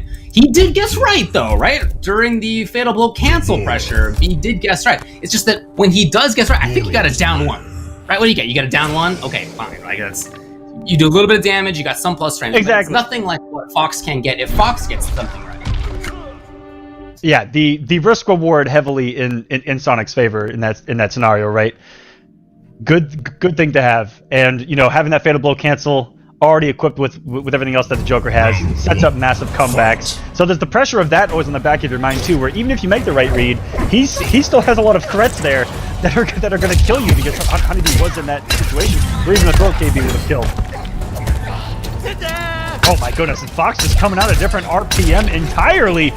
Already has him to the corner in a third way dead, and now with no defensive bar. And I think, you know, touching on it earlier, that's what the boxing gloves is all about. It's the pressure that the damage puts on your opponent, and the pressure of the guaranteed damage that he gets off of it. SonicFox loves characters that have launchers that can go into down 2, right? We saw the Collector on display last pro competition as well, with kind of the same exact thing. Huge damage, even on a breakaway. Massive threat. Well, there's no doubt that Joker's one of the best in the game. Here goes B with 1-2 into the rush. And he gets something going. He needs big stuff, and it's not going to cut it in this round. Guess what? It's match point for SonicFox to move on and to eliminate Honeybee. Round 2. This Joker on a different level than what we've seen so far of anyone else tonight. You know, again, you can almost say that perfectly, because it was Honeybee that was able to eliminate Dirty Grandma in the previous match. It looked really good doing it, but you know, like you mentioned, SonicFox, just a different monster sometimes. Yeah, I don't know who that Dirty Grandma player was. Nobody knows, but yeah, Fox is looking great. Comes in with the KB here. Okay, defensive bar, but this means that if you get caught again, you're just a hit, or maybe a grab away from death. Here's B. Maybe looking for the corner. What are we gonna get? Yes, that's what he's looking for here. Bug, pressure, and Fox is just out of there. That's one thing that we don't talk about an awful lot, is the movement of Sonic, and you saw Sonic almost make a huge comeback off of avoiding all of the zoning of Devora for like a good 20 seconds straight. That's just how smart Sonic is, and I haven't seen that lead to anything, unless he's just trying to beat wake-up buttons for that situation with that Oki bug. Yeah, I think that's the intention, is just to guarantee some pressure for yourself. Oh, but here's Fox! Oh my god, the damage comes out! Oh my god! No, is that it? No, hold on. We were able to live! Oh my god! If SonicFox would have done one more hit, anything, it would have been over, and that would have been the craziest thing you've ever seen. They were looking for it, just the drop happened. Are you kidding me? Well, here's another chance, just like that for SonicFox. Only a few seconds into this round, we got the other corner. I'm telling you, we fought this entire match on one corner or the other. Yeah, this has been Honeybee's home. I think he's gotten used to it at this point. Oh, no. Another whip punish to fucking right back in there. Exactly, yeah, even though it had been spent. Can he get there? Not there in time. Oh, here's a chance! Honeybee coming in with the jump. Let me see something cool. Okay, the break finally is that the first break we've seen in the set. It has been so rare for Fox. Even after all Need the delay first. Okay. It's gonna be a setup. Is he gonna get the bar back in time? Nope, just has the regular bug. Not as good. Let's go B. Okay. Almost here. Even Chip becomes relevant now. Oh, that's gonna come no matter what. Got the appositor. No, it's not through the throw. Honeybee still able to stop the advancement with the down 4, able to close that out, and it was off of one singular hit, not connecting off of a 700 hit combo that Sonic put on display for us there. And you want to talk about stealing a little bit of momentum here? That's exactly what just happened. I thought it was over. Devora wins. It definitely looked like it was over, but you're right, that one chance, the drop combo, or at least not getting the last hit there at the end of that round, that could really have been a key moment in this series. It looks like it right now, because that did give B the chance, and B, not just about Fox dropping that, but B getting a lot of whiff punishes. His jumps have been at great ranges with the NJ, with the neutral jump, I should say. Those have been really, really strong for him, and he's made some of those pressure series with the bugs count a little bit more. He actually convinced Fox to break away, which they hadn't done before. So that was definitely a lot better by B right there. 100%. He's in it still. B, even in the last match against Dirty Grandma, had such a presence of mind. I don't even know what the right way to describe it is, but just had this sixth sense of when to jump. And it's and every time I watch B, it's astounding. It's like he has this way of knowing when to wake up jump, when to jump in neutral. Yeah, it's complemented by some pretty crazy jumpers that Devora has, but if you just look at the timings, it's really strong how he's able to kind of reverse positions quickly, you know, and not just in spots on the map, but in momentum off the damage, of course, that character can get off of it. And then early on, already got the 20% cash out with the boxing gloves, and nice, has a character with the range to punish those boxing gloves, which is very character specific as well. Yeah, some characters don't get that. That was spoken like someone. That was spoken like someone who plays a character that can't punish it. What? Me? I'm doing blood lunge all day, man. I'm not worried about it. There you go. There you go. There you go. About to get an offensive bar here. Makes the phone count. Look for lows. Safety though. And again, it's in here. The bug will be there, and of course, Fox knows what this character does. Good block. Here's a chance! B, and yes, it goes directly into Fatal Blow. I like the usage of this here. Let me see those shields. Let me see those skulls. All shields. Okay. 375. Honeybee's turning this around, David. I can't believe it. Fox a little bit slower on the approach there as they were walking around in neutral. You look back at game 1 and 2, they were in there very quickly. Not as free with the movement, not as comfortable. Again, that little dash forward first before them coming in. Here we go. The call. Okay, Fox buttonsing out. Now they have the chance So to fitting. again get that corner. Jack in the Box nuts. Oh, good challenge. The movement, the back and forth. That was a smooth way. That was a smooth dash right there. Sonic showing off that Joker.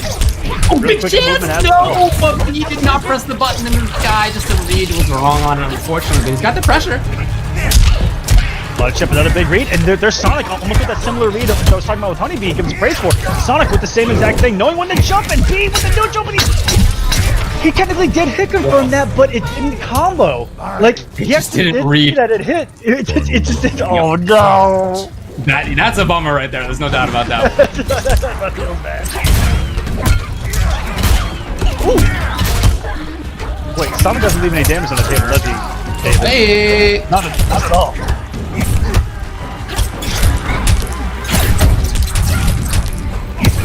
Is that gonna be? Yes, Fox. The slight movement first before forward went into pressure. That's it, open him up right there, and an anti-air coming out clean. Now, on match point again, Sonic no breakaway to deal with, and the launcher's gonna do it. Sonic taking it 3-1 in what turned into no mercy. It's not even over with yet. It's not over yet. Can you believe it? Fox willing to do this right here. And we take advantage. It's a 1 13. chance here. Is it Jack in the Box time? Oh no. Flawless block. That Still has one little bit of chip remaining here. Oh, but down one, just runs into it. That had happened so many times. The jump one into dash forward first before forward two. This time, Fox was aware of it, got the down one, seals the deal, even after the first. To kill without a reason. But Well, look, I mean, it did seem like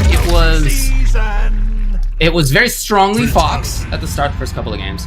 I think I would say that Honeybee woke up pretty well and was certainly more in contention. Yeah. Not just in the game that he won, but also in that final game even was, Fox was dealing a little bit differently in the neutral, right? I think in part because of how Honeybee was playing, but ultimately it just wasn't enough. a really good awareness in that game that Honeybee was able to take, you know, after that huge combo, to not have given up, right? To have not put the pad down in that situation, because so many other players will just check out, right? They're like, okay, I'm dead. But no, was ready for it immediately after the drop, got the punish, and then took it and ran away with it after that. And that's where he started to warm up, was, you know, again, having good presence of mind to never give up until it truly is over. And so to be keeping himself alive with that. Not enough. As SonicFox, like we talked about earlier, when Sonic gets sent to losers, I feel like we see even more come out of Sonic, and we'll see if that happens here as we progress to the later ends of this bracket, as we're going to go up to Dragon versus Perfect Legend on the other side of the losers bracket, who will play, the winner of that will play SonicFox next, and that is another match that, you know, Dragon coming off the pro competition, we haven't seen Dragon an awful lot here in this downtime, right? Since Final Combat, if at all. You know, I'm trying to think of some of these tournaments, and can't really think of many off the top of my head, but looks really strong in form as well. In the set round, of course, getting some you know, with the customs, getting a nice variation where, again, two Dragons playstyle, never having to take a risk. We'll kind of break down the character usage in that matchup here in just 1 second, but we also want to shout outs to our official audio partner here on the pro competition, Astro Gaming, baby. Thank you to Astro for being the official audio partner here of the Mortal Kombat 11 pro competition. All of the caster audio going to be powered by Astro for the entirety of the season. Go visit astrogaming.com to find out more information on all of their officially licensed PlayStation audio products available now. Go check them out. Astro, goats in the gaming community. Appreciate it, guys. You brought up Dragon, and, you know, we asked for Dragon's thoughts before the tournament began, and what he said was, this is my first tournament in months. You know, so you're right. Yeah. I'm looking forward to just doing the best I can and having fun. By the way, he also notes that this is his option select, just in case it doesn't go that well. But, you know, you're right that it has been a little naturally. It's pretty cool. Yeah. No, I mean, but jokes aside, right? I mean, obviously he's a major threat. As far as PL, he just wanted us to know that he's only thinking about staying solid. This is a big top 8 for him, as somebody who really wants to show that he can do this. Right here he is in top 8 and deservedly so. And having beaten strong players. This is how you do it. Players to get into the top 8 in the first place. Yeah. This is how you do it. You come into a tournament like this, you make top 8 out of 700 plus people, you look at the best players on the planet from the previous season, and you start off this year saying, guess what? Things are changed. That's what you do. And that's the story that Perfect Legend is trying to bring in. He's bringing in a very strong character, too, with this Cabal. And I've loved the character usage of Perfect Legend so far across the board. Across the board, he has such great characters that we've kind of seen on display since Ultimate has dropped. One of them is this Cabal. Go ahead and tell us about it. So this is the Slight Gas. Thank you to NetherRealm for letting me say that on the air. I will be forever thankful for that. And then he also has the straight air saw, which I really like this variation. This is the variation that he played against Neutral is Key to qualify for top 8. Neutral is Key also a Cetron player, so it's the same matchup. Okay, well that one's gone right away. Yeah, you see he has the air dash here. He's got the ability to pressure and to threaten with that air saw from very far away as well. He can get over Earthquake with that. He's trying to do that stuff right now. So he's trying to be real tricky in the sky. Yeah, very interesting that they didn't bring the extended build for some extra damage, but that aerial buzzsaw is really strong, and it can be used in pressure as well for some combo conversions. We've already seen him converting off the low air one in Nomad Dash. Really smart stuff early on by Perfect Legend, but the break, oh my goodness, Paul's blocked. Yeah, he's super pressure active. And this is match versus Neutral is Key. This man was in the sky 80%. I mean, that's one way. Oh my goodness, I was about to die. I was about to die from that fatal blow. That's one way to shut that down. Get out of here real quick. Only a one-time use, though. Now is he going to be able to stop PL from doing this madness this time around. Does have a wonderful stand 1 to deal with it, but once he gets going, and once he gets those angles that are like almost impossible to anti-air, I expect this variation to be very good for Perfect Legend. Because I look at how Perfect Legend played previous NRS titles, you know, looking at MK9, looking at Injustice 1, looking at MKX, loved those very aerial, aggressive characters that it can be overwhelming, and that's what this jump kick, like as pressure brings. It kind of brings back that old school, you know, bird loud mentality. Bird cabal. What do you call it? Bird ball? Yeah, bird cabal. Yeah. Bird ball? Bird ball. Oh my god! All life. Cetrion wins. All the rocks went through his ribs, I guess. His ribs themselves are okay. Don't everybody worry about it. Yeah. Everything else, though, not so lucky. How does it go through him but around him? Are you implying that Mortal Kombat is not I always... don't remember what were we... I won't hear of it. What But what look, were we that talking about? game... That is, I'm totally with you. I really like that variation of Cabal, especially for somebody like PL. I think that makes a lot of sense for him. He does like to move around a lot. He's a very active kind of player. You know, he's not the kind of player who wants to sit still. And that's effective for him when he finds characters that really do that well. And I think this is absolutely one of them.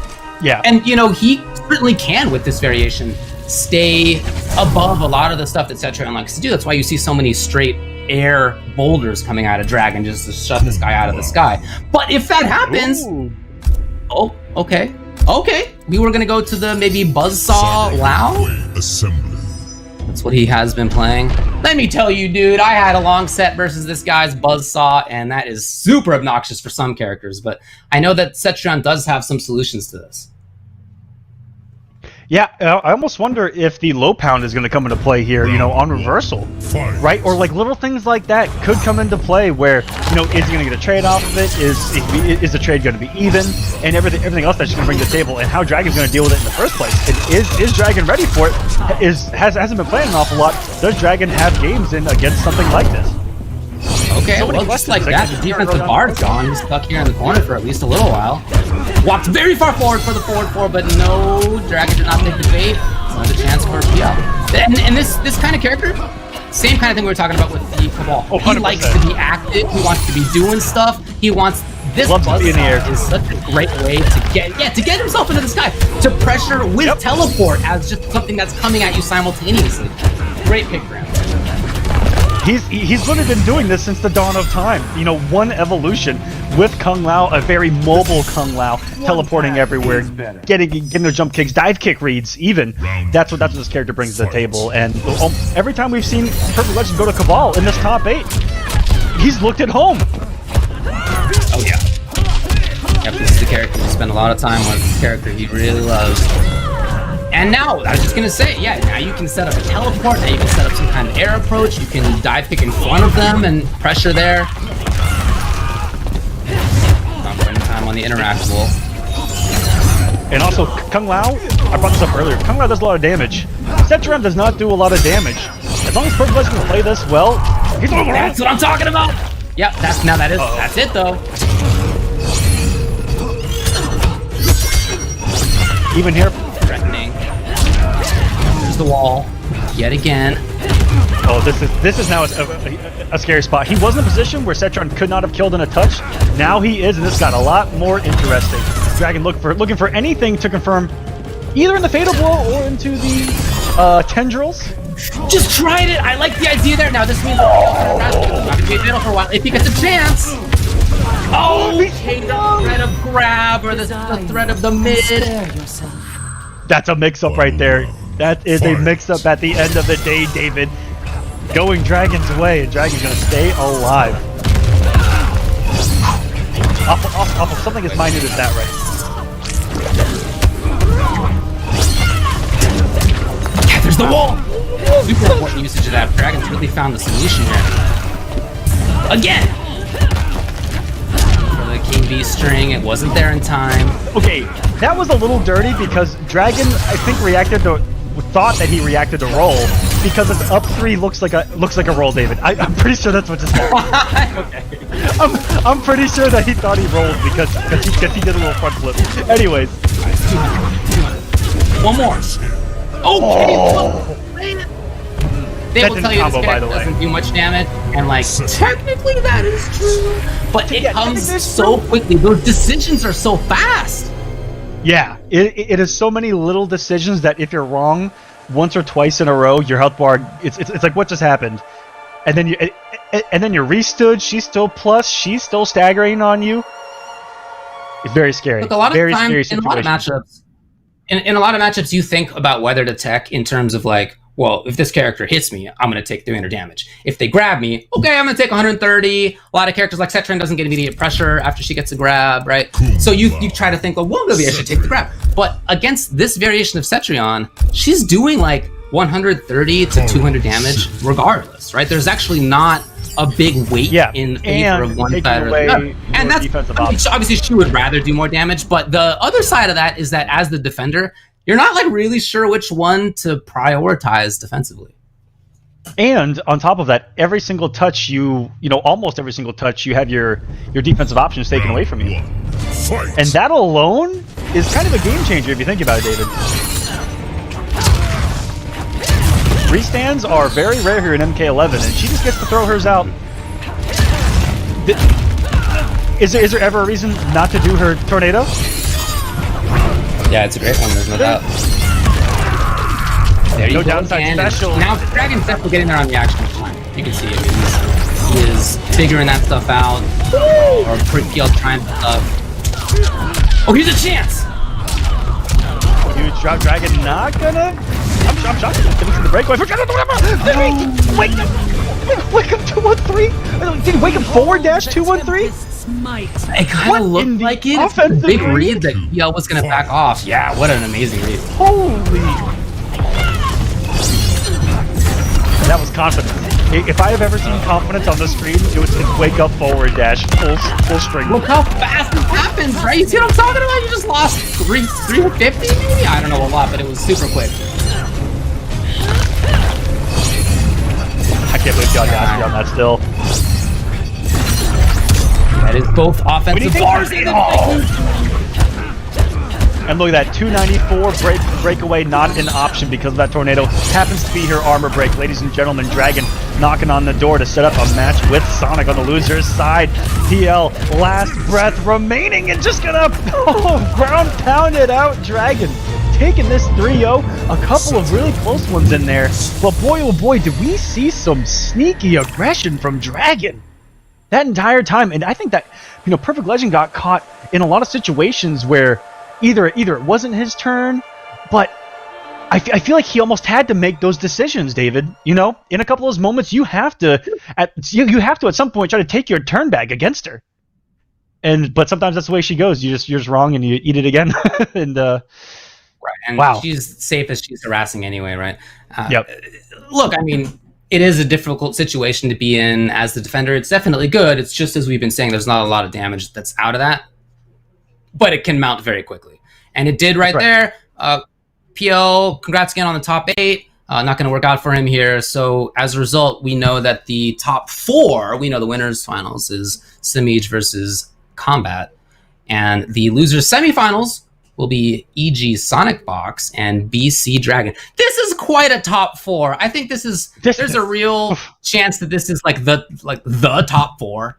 If you think about these players here, these are players who have won big time majors, who have won Evo, who have won the Pro Comp, who've won all the things. That's right. If you kind of mentally seed the bracket, you look at those 4 players and go, that could be 1, 2, 3, and 4. But on the flip side, what I mean by that on the flip side is that you could easily put the 2 that are in losers on the winner side and the 2 on the winner side and the loser side. You can kind of switch out all 4 of these players in the top 4. I would say that these are definitely 4 of the strongest players on the planet and here in the NA East. They're already proving it here. They're right here in top 4 of NA East here in the pro competition. Like you said, Perfect Legend going to go out at 5th right there, get some huge points on that performance, and just has to stay consistent throughout the pro competition. Try to make those finals. And same goes for Honeybee down there getting 5th as well. That's right. Yeah, we haven't discussed too much what's on the line here. What's going on basically is that this is about points. This is a long series that we have in the pro competition. This is going to last for the next half year, where we have 8 weeks per region. Each sub-region has its own rankings, its own points, ultimately its own prizes. And so NA East today, but also NA West later. These will be separate ones. So you're fighting for points. That's what it's about. Each week is not about coming home with big time money. It's about instead putting your spot, getting your spot in the finals at the end for each sub-region. Exactly right. That's so that is definitely big. And that's why those players can't feel too bad about this. You know, there is no money to get into here today, right? There's no money to get into. It's just trying to get into the money later. And solid performances and consistent performances, because we see a lot of we see a lot of online series in the Mortal Kombat community with point systems, right, that are over a prolonged period. And consistency pays off more than anything. You know, one great performance doesn't outweigh, you know, or doesn't necessarily outweigh, 8 solid performances. At the end of the day, you need those points. You got to keep getting them consistently if you want to be at the top towards the end of this thing. It is winners finals of NA East week number 1. This is Kombat on the left with Johnny and Samij with Cassie, 2 characters that we know both of them to have used for quite a long time at this point. Very fundamentally sound. Chase begins for Kombat. Showtime. A matchup that we've seen an awful lot, these two going at it. Two machines from back in the day, and both coming from this kind of habitat, Ultra David, both coming from online tournament series, these two. That's where they were born and bred. On display here in winners finals, and that's gonna be some huge damage because he didn't end with the fisticuffs. He brought it earlier. No, he doesn't have it. He has let's just say cheese. Interesting. That came in a huge play. I didn't bring it up earlier, but against Sonic, he got so much stray damage off of that as his ender. It was insane. Even off the hits here mid-screen. Chase. Okay, nice. Samij finds the opportunity. Only down 1, and then Kombat immediately taking control. That's it. Here's Samij again. It's like just another character. It's not going to be huge for the character. Wow, again! Look at Kombat buffering it in.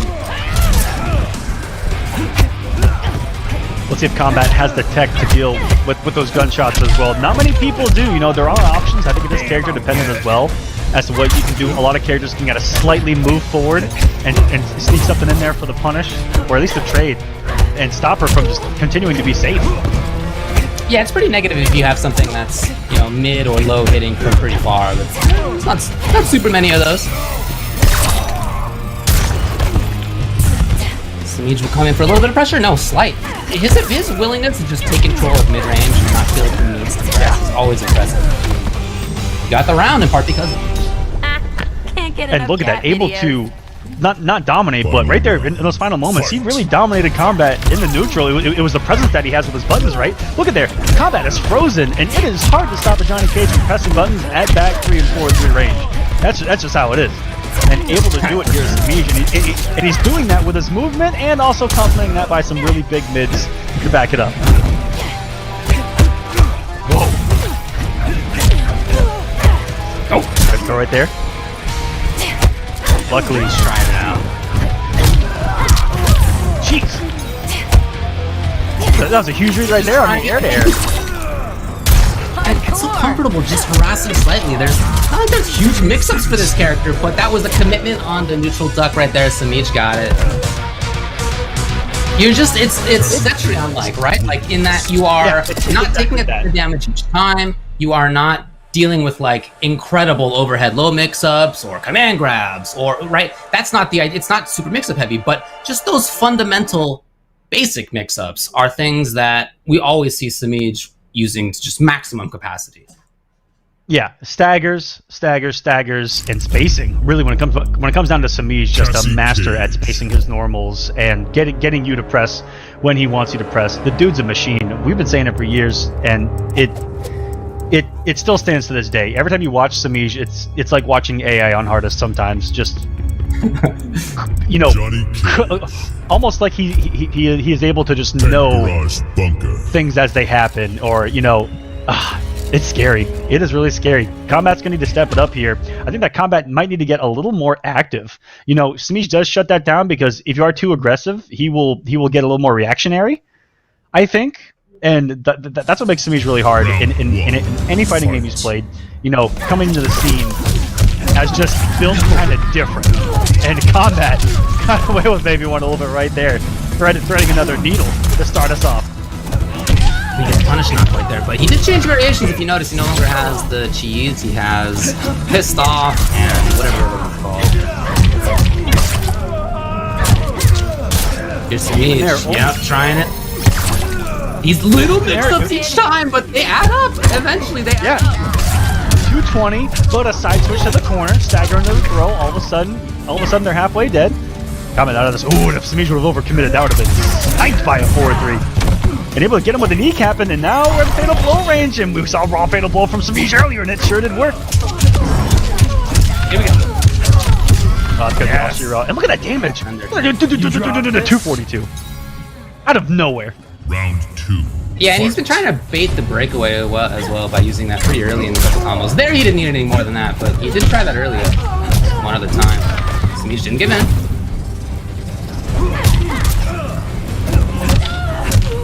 This is the Kombat who's coming off of a victory over Sonic. Well, you know, the previous SonicFox round. said that what their thoughts was that it was going to be either Fox or Kombat who wins this tournament. Right? That was what Fox said early. Whoever wins between those two and winner's side was their pick to win this whole thing. That I would say that is a pretty good assessment from Sonic. Yeah, for sure. because everyone knows what Kombat's capable of. Kombat can beat anyone on the planet in Mortal Kombat. On the flip side, this is someone who has proven time and time again that they can do so as well. Listen. Oh my god! Oh my god! What's that?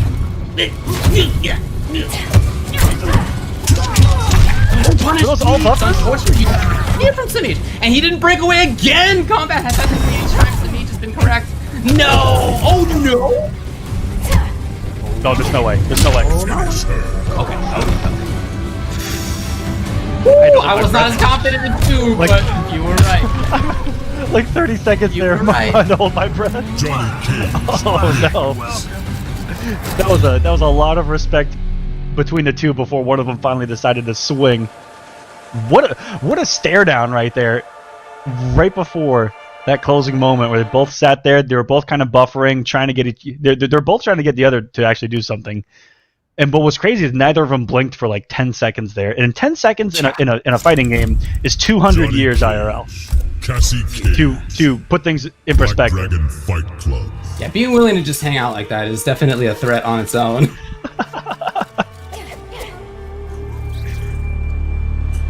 Alright, so, any changes? What do we got here? Kneecapping? I don't think so. That looks like the same build to me. Loves that flipping out. Shoulder charge we've Kage. seen. Round 1. Fight. We haven't seen as Yeah, we've seen it. It's the same. as much, you know, pretty just as fast. combo ender. He hasn't gone for the restand or anything like that. Uh-oh. Get there time. Yes, nice. And this time the very fast break.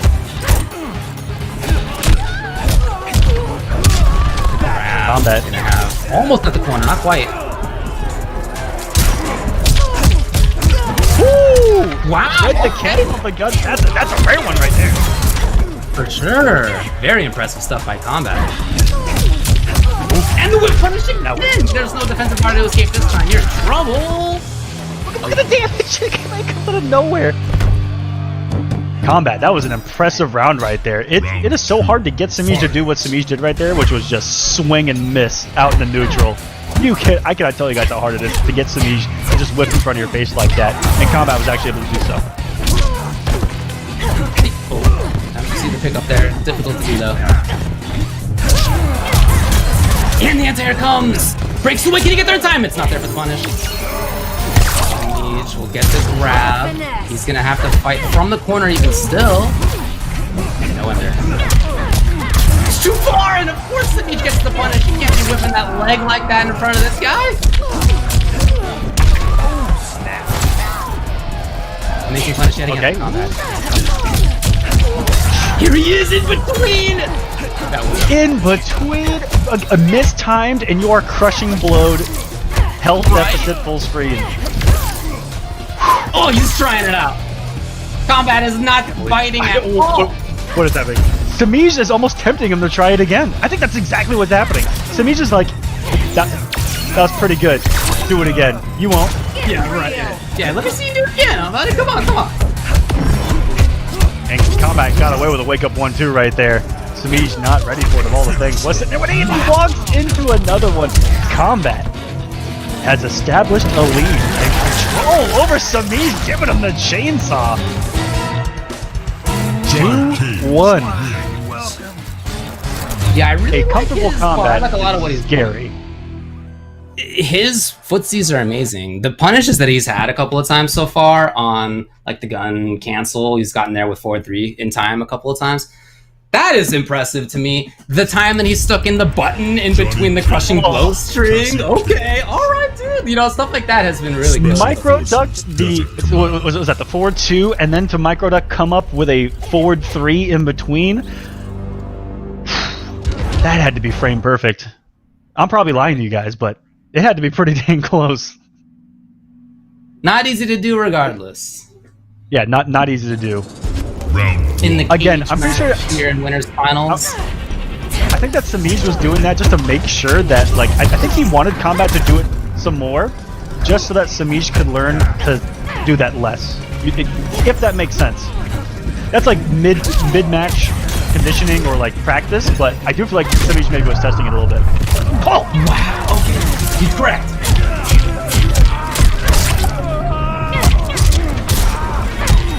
Mix-ups begin. There's no meter here. It's not going to be a lot of damage. That health bar's gone. Oh! Honestly, one more mix-up is going to seal the deal for combat. Fatal blow One coming more. back. There it is. No way. We have seen comebacks time and time again from combat before. If only he got out to grab. If that had been pissed off, right? The duck is there. It's not like combat to get in the grand finals on winner's side. That has to be as close to a real master comeback. Just given the health deficit and all the momentum Samish had into the corner. The 20% health facing an entire health bar. Okay, combat. A little bit of damage. Trying to hold his space here. Down forwards we go. Haven't seen that punished all day out. Here we go. Of course, breaks away. Kombat trying to stay away now. Is he the zoner all of a sudden? These straight balls. Yeah, absolutely. He's trying to stay away from that Cassie range. Still outside of it. Still outside of it. Checking with those force balls that are might as well be normals in and of themselves, and finally takes one to the face. Luckily, didn't swing. That would have been a KB and a health lead, and uses the interactable. So smart by Samish, but it's still not enough. And these health leads have not meant a dang thing so far. Oh, he's coming in. Oh yes. No, he's not there. What is wrong? Trying to duck his damage. Oh no. Big problem right now. Is that enough for Chip? It is. Samish stays alive. I can't believe Kombat let that go. All he had to do was close out the combo, would have been over. Now Samish has given, he's fully given life here. Not somebody you can ever count out, of course. Expecting a counter poke there, none came. Oh, punish! No break, I'm telling you, every time. And that's a beefy meterless punish. 240, 250 Yeah. out of Johnny, meterless punish? That's pretty dang good. Yeah, Look at that. Stuff for sure. Oh, gone. It's as much damage as break Samish away. is doing after all, right? Each time he's just content with about 200. That's been fine for Kombat. He's at match point in part because of that. Yeah, and that's exactly what Kombat was doing to Sonic. Was all those stray hits into those were really paying off. But Samish fighting to the very end here with a massive cash out into the fatal blow. Gap is already closed. Pressure's on, and another call out of the gun in combat. 2 for 2 on reading. That pistol cancel. Not another mercy. Don't you do mercy. Don't you do mercy. Oh, God. All right. Woo! Okay. Didn't do anything though. Okay, Kombat was able to take this and advance to the grand finals on the winner's side. Yeah, look, again, that was SonicFox's prediction. Whoever made it through in that winner's semis match between SonicFox and Kombat was, in their estimation, going to be the person who ended up taking it. And I definitely get it. I definitely get it. Yeah, this is someone who you know, bringing up the last pro competition, did this in the first online NA East. Kombat, I think Kombat won the entire thing, but I remember Kombat taking down Sonic, and that was with pre-patch Johnny. Now you're dealing with, you know, a changed Johnny and now a custom Johnny on top of it, and you see just how much of a change that grab means to a character like that already has such strong tools. Now he has an armor break, and now he has really big confirmable meterless damage off of the 1-2, well, the 1-2-1s, little things like that mid-screen that were just getting such consistent damage, and of course even bigger payouts in the corner. You top that off with Kombat's already amazing play in the neutral equals success here in the Pro Competition Online NA East. Johnny Cage still playing some Mortal Kombat when you're talking about characters at the highest level of this game. But that's what's crazy about Mortal Kombat Ultimate, David, and feel free to blow me up. But the character usage and character viability to me has just only opened up even further. You know, there's just a larger pool of those characters and variations that we can see be competitive here in Ultimate. I know it's a little bit of a hot take, but that's just how I feel. I don't know if it's a hot take. I feel like every character who was already good is at least as good now, and some of them are probably better than before, if not better. So you do have that were worse off before have gotten better. All right. Yes, the rich are getting richer, but the poor are getting a little bit better off. Slightly less poor. Yeah, okay, sounds good. Anyways, there are a lot of characters playing right now. But guys, if you guys would like to play in these tournaments yourselves, shout outs to our partner here, PS4 Tournament Open Series. The Mortal Kombat Pro Competition is, of course, presented by PS4 Tournaments. Go check out the Open Series right now. The weekly competitions for all skill levels. Compete against your friends and rivals for unique rewards. Go visit the PlayStation 4 Competition Center, compete.playstation.com. You can sign up with your PlayStation ID and join those tournaments. It's that easy. Compete.playstation.com for all skill levels. As we jump in the losers bracket once more, it's going to be Dragon versus SonicFox. I wouldn't have it any other way. Yeah, it's a great set of players, no doubt. And these are the characters we expect. This is what we've been seeing from them the whole time. Two characters we expected as their mains. Super interesting neutral battle, I think, in this. I really enjoy watching Joker get in. I think that's so cool. Cetrion trying to put up a wall. She gets in herself sometimes, causes havoc. Just waiting it out. Feeling comfortable using the approach here.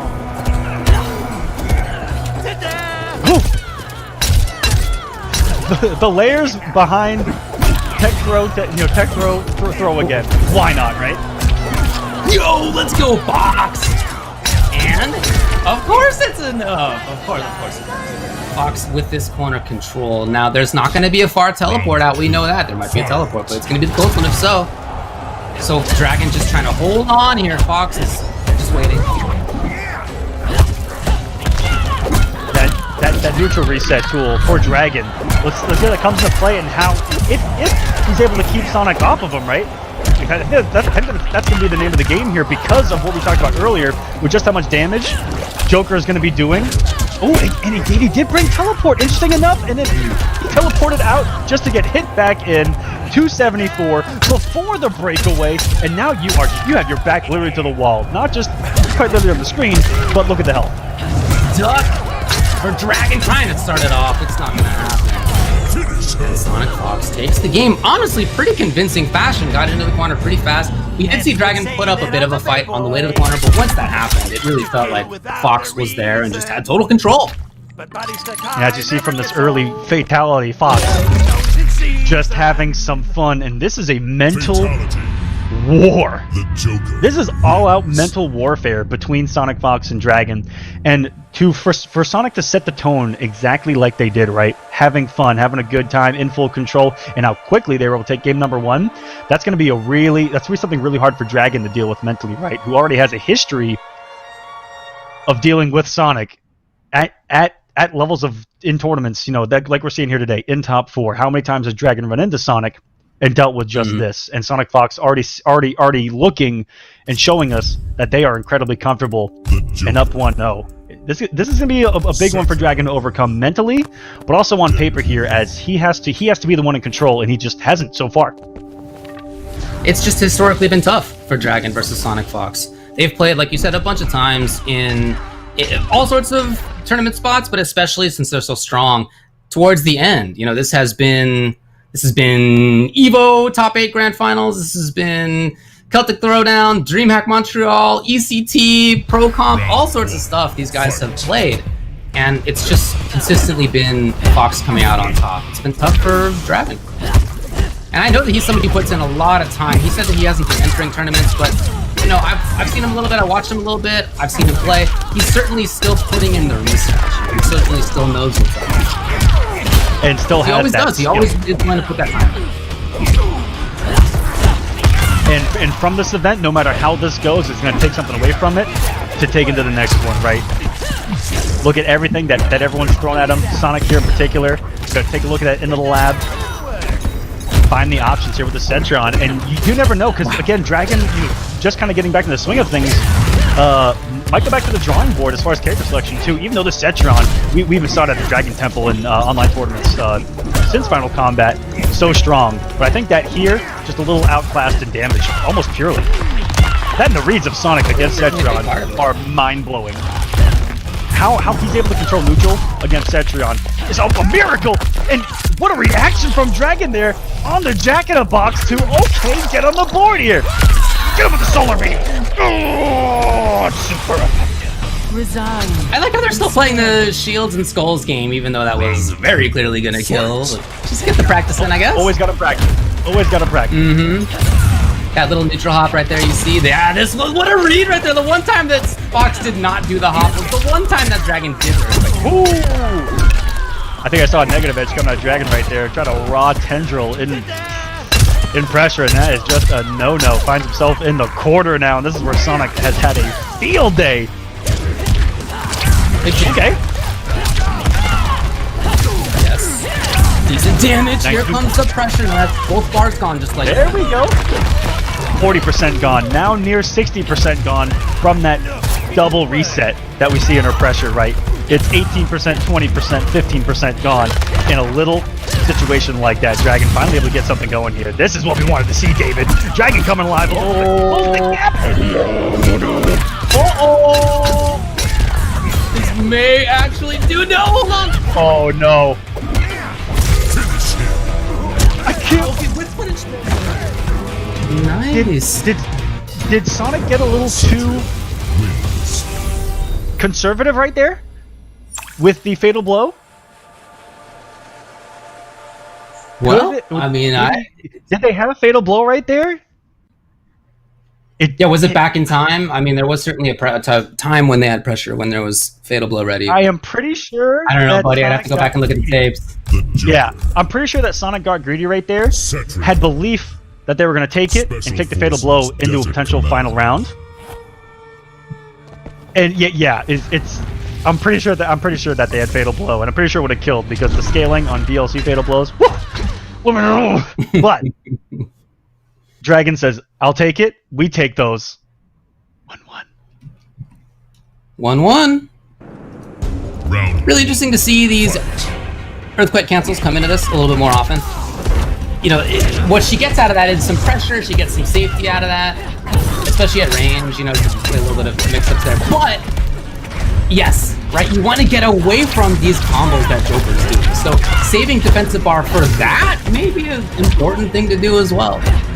That is the resource she spent, and here's Fox right back into it. Catching out for some big old damage there. If you notice, SonicFox always moving forward, and very rarely gets by kind of those raw Cetron specials, and is always respectful of a range. And I say that as he finally misspaced the 4-2, which can be hard to do. Very far forward. That's just good spacing for both these players. Has the false block ready, and wait a second, Dragon coming to life. There's that forward move you're talking about though from Fox. Is this going to be it? It is. Nice conversion by Dragon.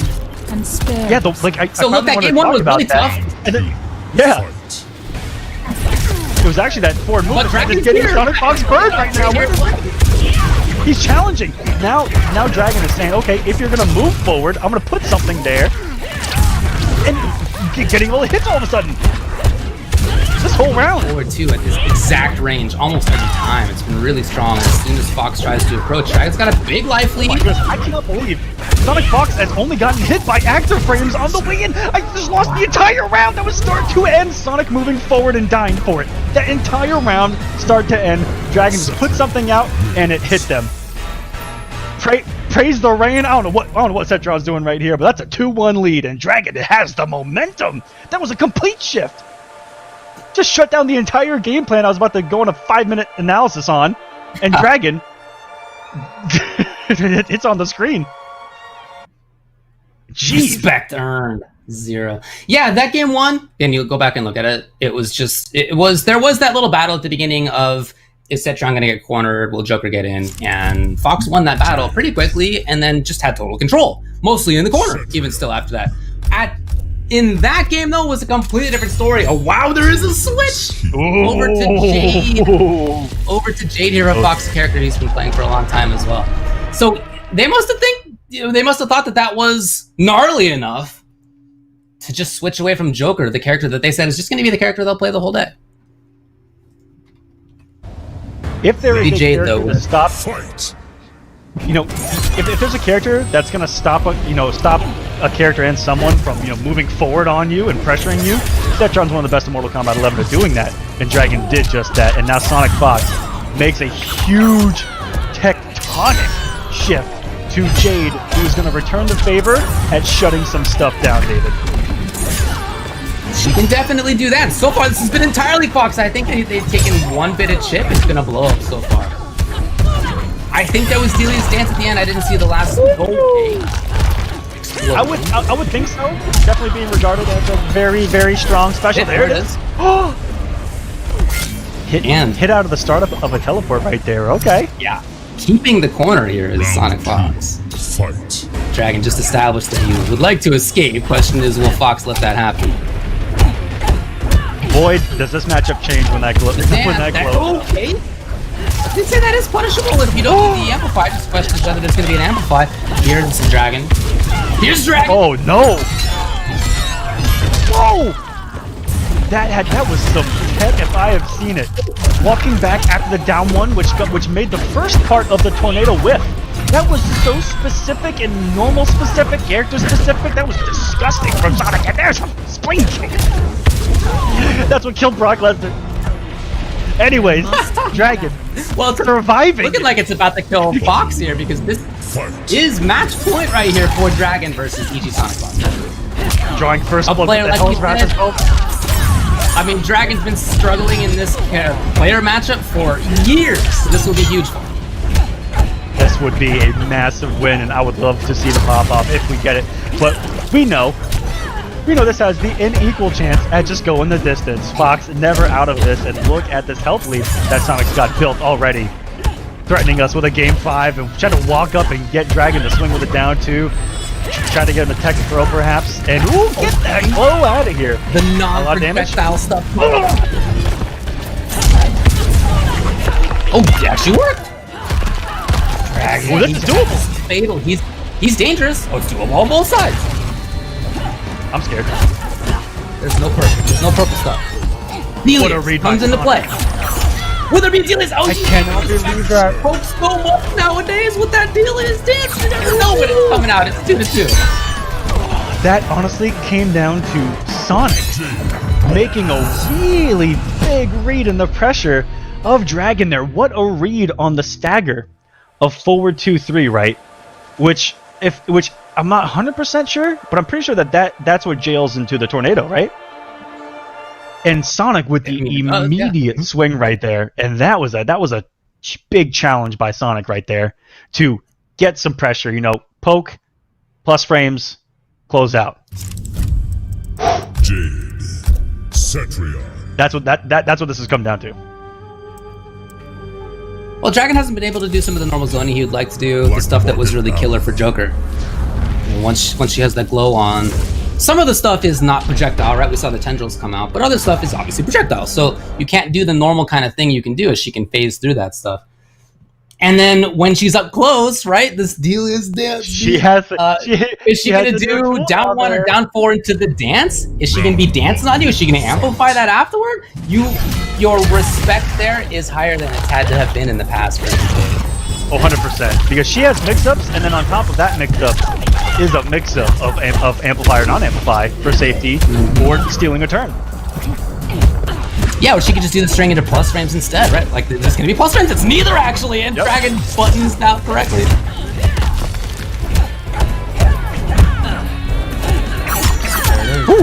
Previously, people would be pretty confident about doing a flawless block there, but she could, of course, do the dance like this. The back throw. Didn't want to give him the obvious one there. And that's such big belief by Sonic, too.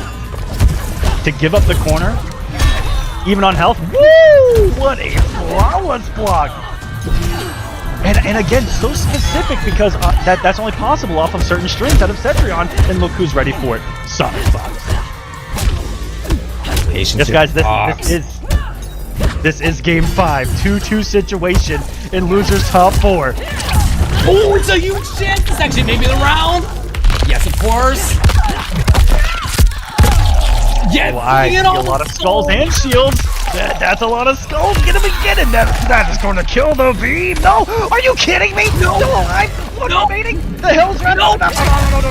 Oh my God. The future can be yours. Okay, it's match point here. Fight. I can't breathe. I can't breathe. Dragon's closed. Try to get the KB string. It's not in time. Here's a chance. Maybe no. What a whip punish. 4-2. We'll get a quick reset. Hasn't gone for throwing off. Oh no! Underneath. A dancing Jade, but what a healthy nut for Dragon, who is again knocking on the door right now. Can he do it, David? What attack, and that means he's out. As Fox tries to chase. Here comes Cetrion's pressure. Safe top anti-air as well. Can Dragon make this happen? Putting out the active frames on the demon for him, and SonicFox is only melting away. One more is gonna do it, Dragon! Can he eliminate SonicFox to start off the pro competition? And he's done it! Dragon getting the victory, overcoming Tournament Demon time and time again! Sending a message with the fatality. Dragon! Moving on. Wrath of Dragon Knight is a big demon slayed for sure. That's been a thorn in his side for a long time. We just talked about, I mean, even just in the last year and a half, they have played several times in top 8s and grand finals. Each time until this time, that has been Fox coming out on top. Finally, Dragon did it. I mean, this is something I've heard him talk about. This has been a struggle for him. I've talked about with him, right? That's been a struggle for him. To finally get it is huge. The job's not done, though. That's just moving on into the next round where there's going to be losers finals between Dragon and Samij. Absolutely, guys. Whew. I cannot believe what has already happened in this tournament and still to come. Dragon Samij Kombat going to be your top 3. And that's going to be coming up, guys. But real quick, go check out the Mortal Kombat 11 merch store here for the Pro Competition. Rep your realm and visit the Pro Competition merch store. Browse the apparel featuring your region's league and favorite MK11 characters. You see Melina, you see Sub-Zero, Scorpion over there. Go ahead and check it out. Amazon.com/Mortal Kombat. Get you some merchandise. Represent the Pro Competition. And yeah, top 3 still to come, David. Insane Mortal Kombat action, guys. Don't go anywhere. Still more to come here for online NAEs. It's not even online NAEs. It's just NAEs because we're all online here in 2020 here in the Pro Competition. But top 3 coming up next, guys. Don't go anywhere. More to come. It is top 3 coming up for NA East week number 1. We're welcoming back this guy over here. Darth Arma. Oh, My name's Ultra David. What's up, buddy? What's up, Ultra David? I'm doing good. Aside from waving the wrong way, I guess I was supposed to go this way this time. I could see how it's a huge mix-up every time. Impossible. I actually put like a sticky. I put a sticky note on my wall to say "wave to David" over here on this side, but because that's where I was waving to you last week, and it didn't turn out well. What's going on, everybody? We've had an incredible top 8 so far. A lot of good players, but unfortunately for most players, they're going to be eliminated from the tournament, and now we're down to the top 3. We're going to be jumping right into the losers finals. So again, if you guys are just joining us, here is how the carnage unfolded. Samij making it all the way to the winners finals, Kombat making it to the winners finals, but of course solidifying that spot here. I'm sorry, we're going straight into the grand finals, but Losers finals. Losers finals. Sorry, the bracket there was kind of messing with me. Dragon has died and reappeared in grand finals. It looks like we'll get rid of that, but it is going to be losers finals. Samij versus SonicFox. I mean, my bad. SonicFox lost to Dragon, which we just saw. I was there commentating the whole thing, and it's again was a really big moment I think for Dragon to have slain that demon of SonicFox that has been a thorn in his side for so many years. So now, on the strength of that, it will be Dragon versus Samij. As we know, winner will play against Kombat. All right, it's all set, everybody. We got it. It's okay, we figured it out. We got it. We got it. Characters we expect here, nothing unusual coming out to play. And I really like watching both of these players so far today because their styles have had some similarities of, look, you're not dealing a lot of damage each time with these characters, but you do have really good mid-range to far-range control. You do have mix-ups that are just kind of the default mix-ups of, am I going to do a mid or am I going to do a grab, right? It's strike throw, that kind of stuff. And it's been effective for both of these players. Yeah, and the other thing to know is both these players don't usually like to take too many risks. They like to, rely on solid anti-airs, good reactions, and just, obviously they're going to take some risks for those big call-outs, but for the most part, they don't go crazy. They like to play a little bit of a slower pace. But right now, it's me being the aggressor, and look at the spacing there with that low gunshot, that normal button. The Dragon teleporting out of the corner here. Putting some pressure, applying some pressure. Cassie's up against the ropes. Good breakaway from Dragon. Very tight window. Very easy to miss. Thought the approach from Samij as well, and then called out the jump as well. So a couple of big things. In fact, just before that, the teleport without having spent any defensive bar on it was big as well. If he had done that, of course, wouldn't have been able to break away just after that. So that was huge for Dragon to turn that. Down 4, getting real pesky here from Dragon. I like the idea there to, after the trade, knowing how advantageous you are, because that button has so much hit stun, and when you get knocked out of those recovery frames, you're swinging even faster. And look at that backdash. Centurion definitely has one of the best backdashes in this game, if not the best. And Dragon utilizing that perfectly. Samij trying to get out of there. Dragon trying to get a little aggressive to kind of stop Samij's way out, going for the high and getting ducked right under. Looks like this is all Dragon in full control here. What's Samij gonna do? That's with a fatal blow. Okay, obviously this is last-ditch effort, trying to get as much damage on the board as possible. Yeah. 33%. And he can definitely do it. Right. Here's the beginning. Okay, the defensive part's on. But can he get back in without taking any damage? It's not gonna happen. Dragon takes game number 1. Yeah, a little tough to, kind of go through that obstacle course, if you will, where, Setron can set up. We touched on the fact that she has one of the best backdashes in this game. She can kind of, control that space, back up, and then just kind of put like obstacle after obstacle. You don't know if she's going for, the ground pound. You don't know if she's throwing a regular rock that pushes you back like a significant amount if you don't flawless block it, and definitely a lot if you get hit by it. Or she's just going to go for that quick laser, or she's going to amplify it, or she's going to bring up that wall. She's got so many options. So kind of hard to just to try to predict what Dragon is doing, especially like a seasoned zoner like Dragon. I feel like Dragon loves to play at that slow pace, loves those full screen options.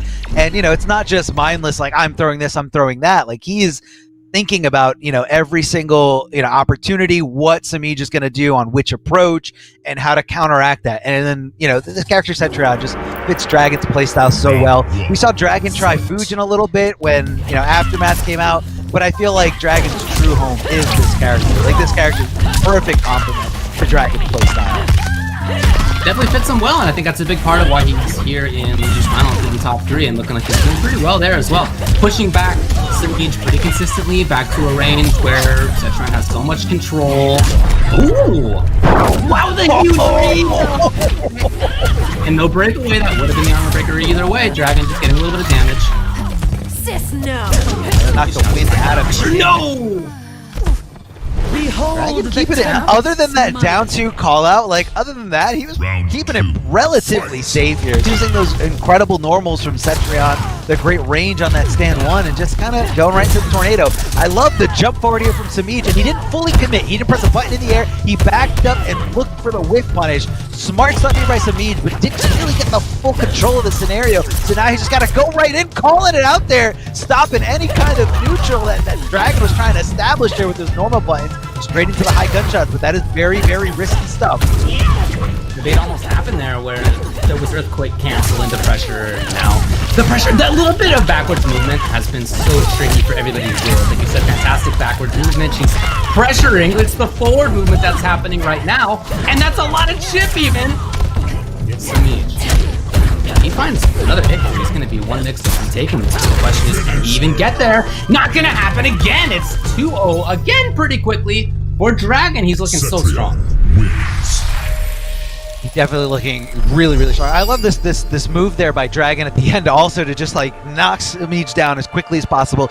He's feeling hot. He's feeling ready. Momentum on Dragon's side. He wants to go to the next game as soon as possible. So if I were Samij, I tried to tone it down just a little bit, slow it down, breathe, rethink your strategy. What is happening here? I feel like Samij is getting tossed a lot. Cassie Dragon King. getting away with, not getting away, but you know, manipulating Samij to think that he's going for throws in certain scenarios, going shoulder to shoulder, and just meeting him with some mids at the perfect timing. So I think Samij just needs to kind of fight back that little instinct, because I think he's just kind of biting onto that bait a little too eagerly. He's not playing it as calm as he normally does, but it's really hard. It's really hard to out-patience someone like Dragon, like one of the most patient players out there.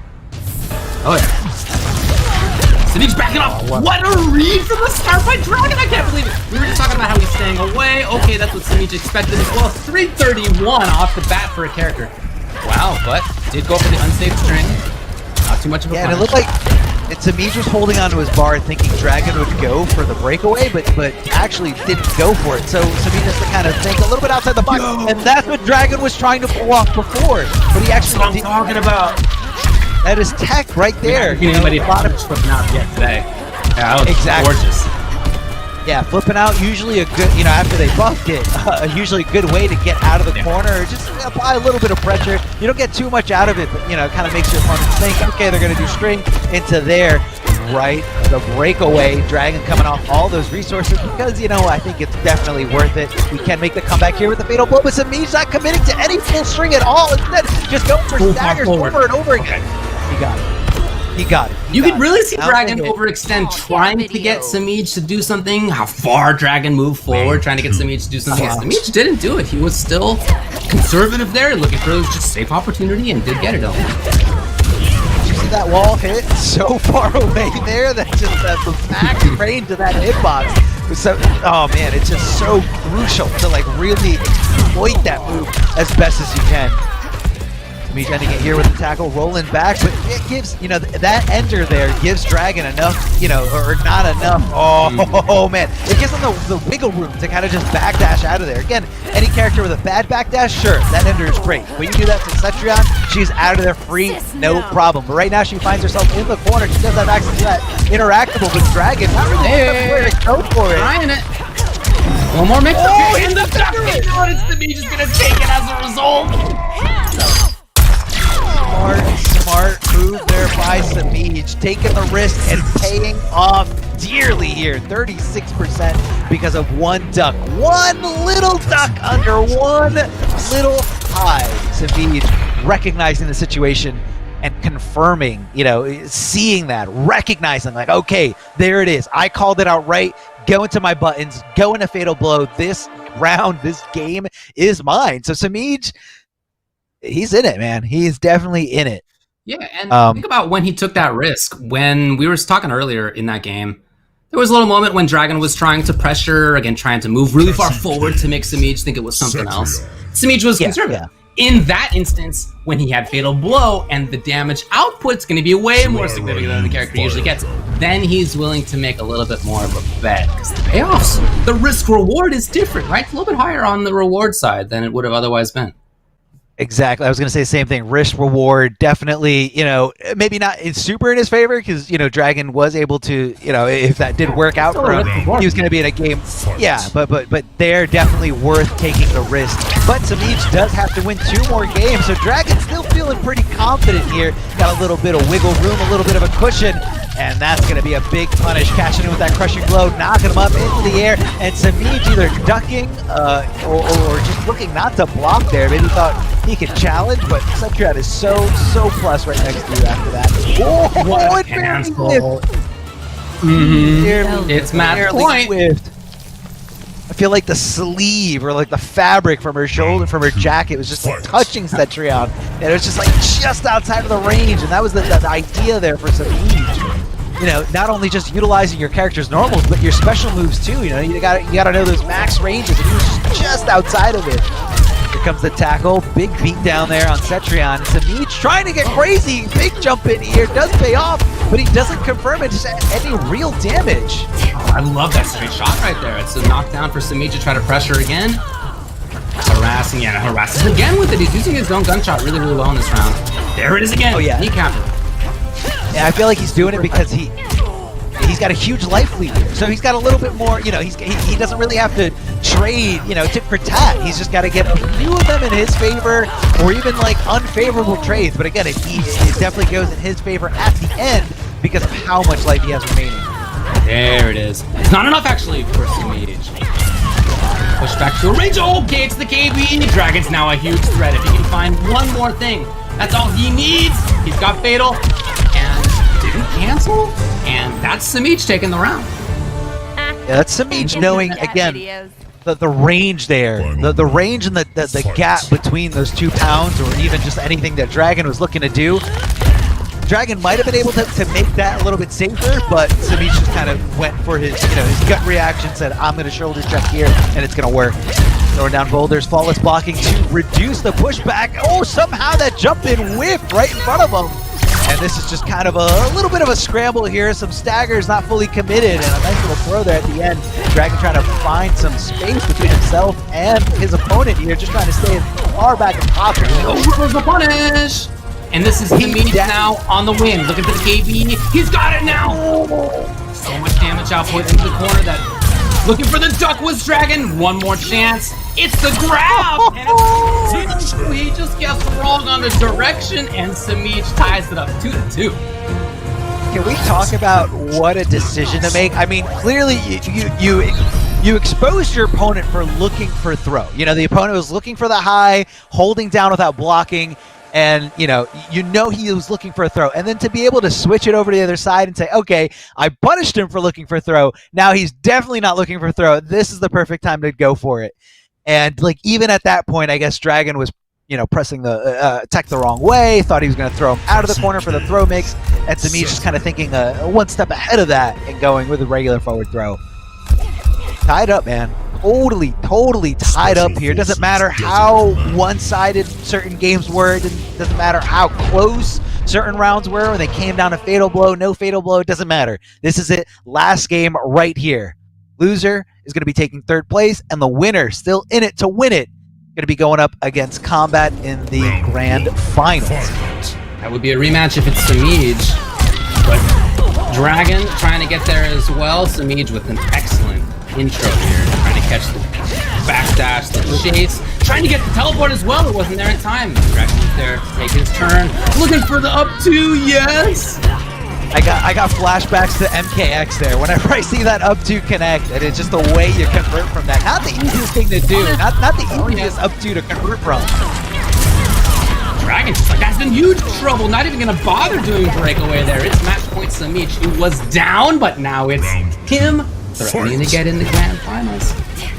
Starting it off well again. Yes, just a grab. Again, these little mix-ups, you know, there's not a lot of damage each time, but that has been so consistent that he's found them, or the mid, or whatever it may be. Already used the KB here. That he's just a big threat. I like the decision there from Dragon, a breakaway. He's kind of teetering with breaking away and not breaking away in that scenario, just to kind of keep Samiij guessing. He's not super comfortable, leaving him a standing position. Samiij blocking, trying to get away, finds the way in with a big elbow, gonna carry for good damage, but he drops the ender. You don't want to drop in a scenario like this. Don't give for Dragon any wiggle room. He could make this comeback. Oh yeah. Tried to teleport. What happened there? Was that on purpose? I don't know, but Samiij takes advantage and ends up taking it after having been down. He came back 3 games to 2 to get his rematch versus Kombat in Grands. Good. Oh man, what adaptation here from Samiij. I think what happened there at the end, I think Dragon thought he was going to go 1-1 flip over shot.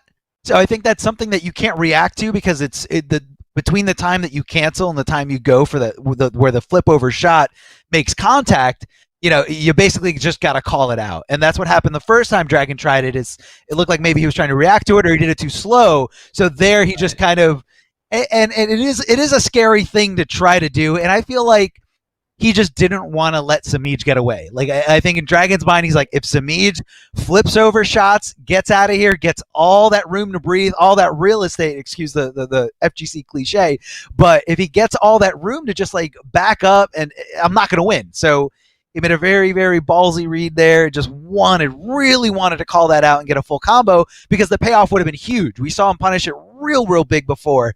And, yeah, I guess either Samiij knew he was going to go for that, or Samiij was just like, I'm going for a stagger. Oh, wait, you're teleporting nowhere.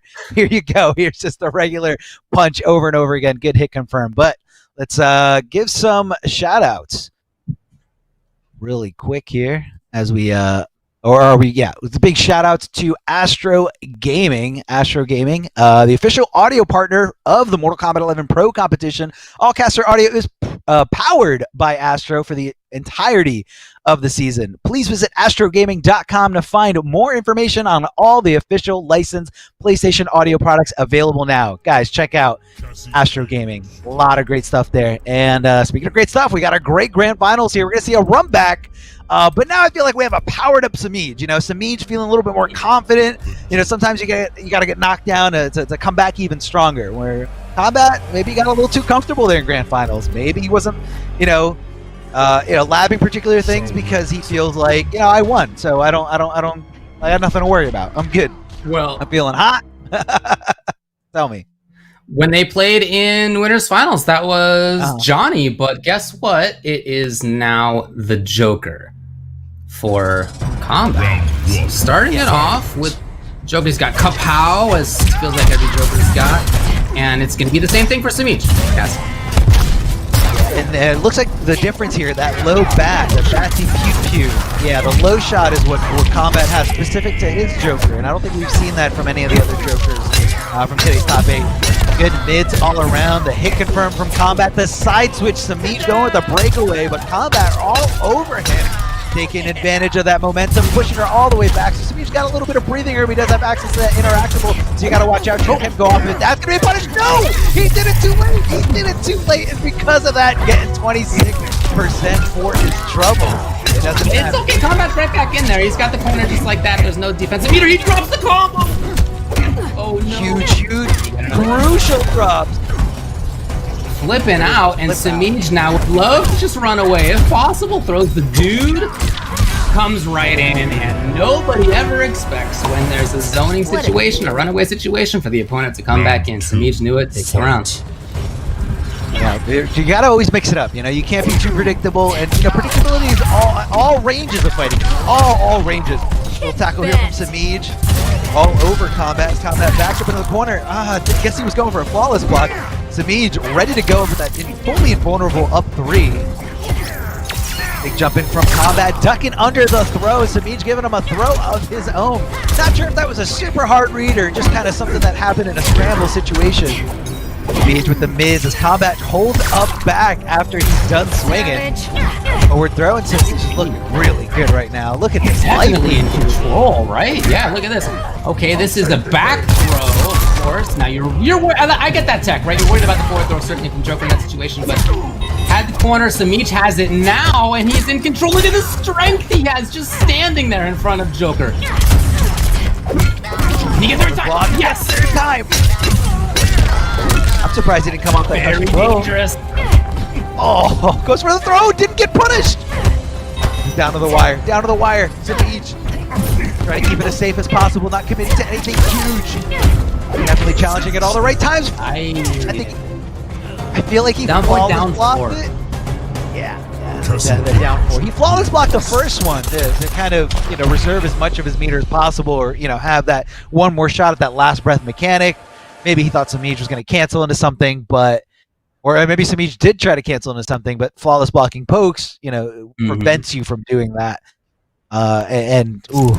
We see Johnny. Are we going back to Johnny? Are we done playing Joker games? No, we're not. Well, We're look, going right back he's to the- in winner's side here, so he can play around for a little bit if that's what he'd like to do. Not that it seems like his Joker's weak in any sense, right? His Joker's really good. But yeah, he could lose these 3 games here in this potentially first set of grand finals, and still then go to the Johnny in the second set. Got a lot of options available to him to solve right now. But again, he looked good. You know, it's not like he got... It's not like his Joker doesn't seem like it is ready for things. Doesn't seem like it's out of practice in any sense. He's looking good. Those clip punish the control there from Kombat to just kind of back up. All right, flawless blocking Samij so he can avoid as much chip damage as possible. It literally did like nothing to him. Probably less than a percent if he flawless blocked that first one. That's going to be a big whiff punish. Don't whiff in front of Joker. He's got some long-range normals. Very tough to contest, especially when he extends the hitbox without extending the hurt box. He gets The yeah, low shot. Did you see Kombat move up into that range where he could then with that punish? He wasn't there just a second before that. He almost knew what was coming up. He holds it. Anything will go for Chip. How will you avoid the bad CPU? Is my question. No, it's going to be this. Oh, hey. You're definitely right about the Batsy Pew Pew being, like, if you're at max range, how do you avoid it when you've got no bar for last breath? You can try to flawless block it, but those 4 shots, I don't know. Even at a reduced chip amount, it's going to tack on at least 1%. Forward throws for a daze. Yeah, he's this is really quite a making mix. that stuff work. His strike throw game is explosive. Big confirm will come here in Kombat. You know, one thing that's been great about Samij as well is that he's been excellent at doing breakaway or not. Like that mix-up, I feel like he's been on the right side up almost every time. But right now, knowing, like, will he break away? No. Exactly. Right? I mean, he's reading those situations, whether he wants to do their armor breaker or what. I feel like he's right almost every time. Yeah, I mean, right now it's definitely working out for him, but I think, armor break, but he drops the follow-up. No, what? Oh my god.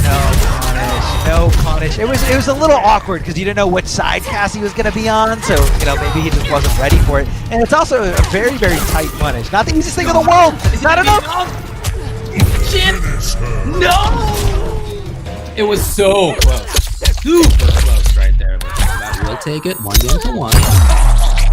Down to the wire. You talk about this disrespect here. Watch this fatal blow animation.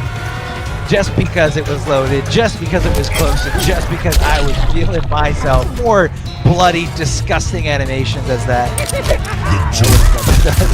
The bug pieces just get stabbed through there. There's blood everywhere. Kombat. Feeling good about this Joker pick. I didn't see Batsy Pew Pew really coming into play too many times, and I feel like you're giving up a lot with the rising gesture. Well, we saw SonicFox when they were using, you know, their variation of Joker, or their custom variation of Joker, getting a lot of damage and getting a lot of conversion damage, especially in the corner with, you know, that up gesture that, you know, not only tacks on good damage, but also very advantageous if it hits on the way up. Even if you're just using it to end a combo, you can get really, really aggressive on somebody's wake up. You can bait up threes. And it looks like Samij just sticking it out with the same variation here, same abilities. I don't see him straying away too far, especially considering how close that last game was. Yeah, no need. And successful so far. Well, there's your Batsy Pew Pew. That's what I wanted. That's what I was looking for here. It looks like Kombat. I mean, I feel like in this matchup, like, you gotta use it when you're like anywhere between like half and full screen. Like, you gotta get away. You know, Cassie is, aside from having her fatal blow that can reach, you know, all these different directions, all these different ranges, she's not too mobile outside of a jump in. So very, very simple. You just gotta kind of keep her away and do as much chip as possible. But you know, Samij isn't the type of player to panic when you know he's just getting chipped out. Up 3, somehow getting low profile here by Samij. Very smart stuff. Too far, but they're both too far. It turns out. Yo, that was ridiculous. Oh my god, amazing! He's got corner pressure now, just like that. Safety's here. He gets it. Oh, well, there's one way to do it. Samij in with the KB. And escape, yes! And now he's got a life lead and he's got some distance, but not for long! So Kombat cashing in. He's coming off a major resource here, a huge, you know, crushing blow that he's not gonna have access to. The fact that, you know, his fatal blow will no longer be on cooldown for the rest of this game. So, you know, not even just the crushing blow as a 30-something%, you know, damaging throw, but also just the threat of it really, you know, makes somebody scared, especially when you don't have it, the mix-ups, the overheads. It's going to kind of limit your gameplay here, make it a little more linear. But right now, Samij looking great, totally fine with it, totally fine with losing that round.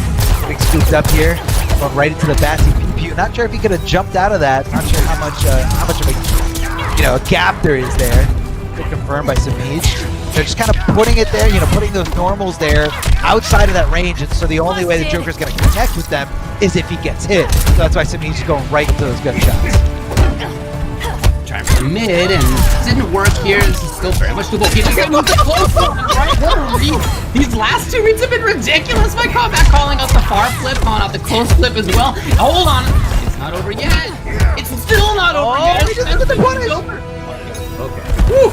It was close. I mean, how many ways can you punish that? I mean, that shows you what, you know, labbing, that shows you what, you know, experience can get you. You know, you realize, okay, something's really hard to deal with. What can I do?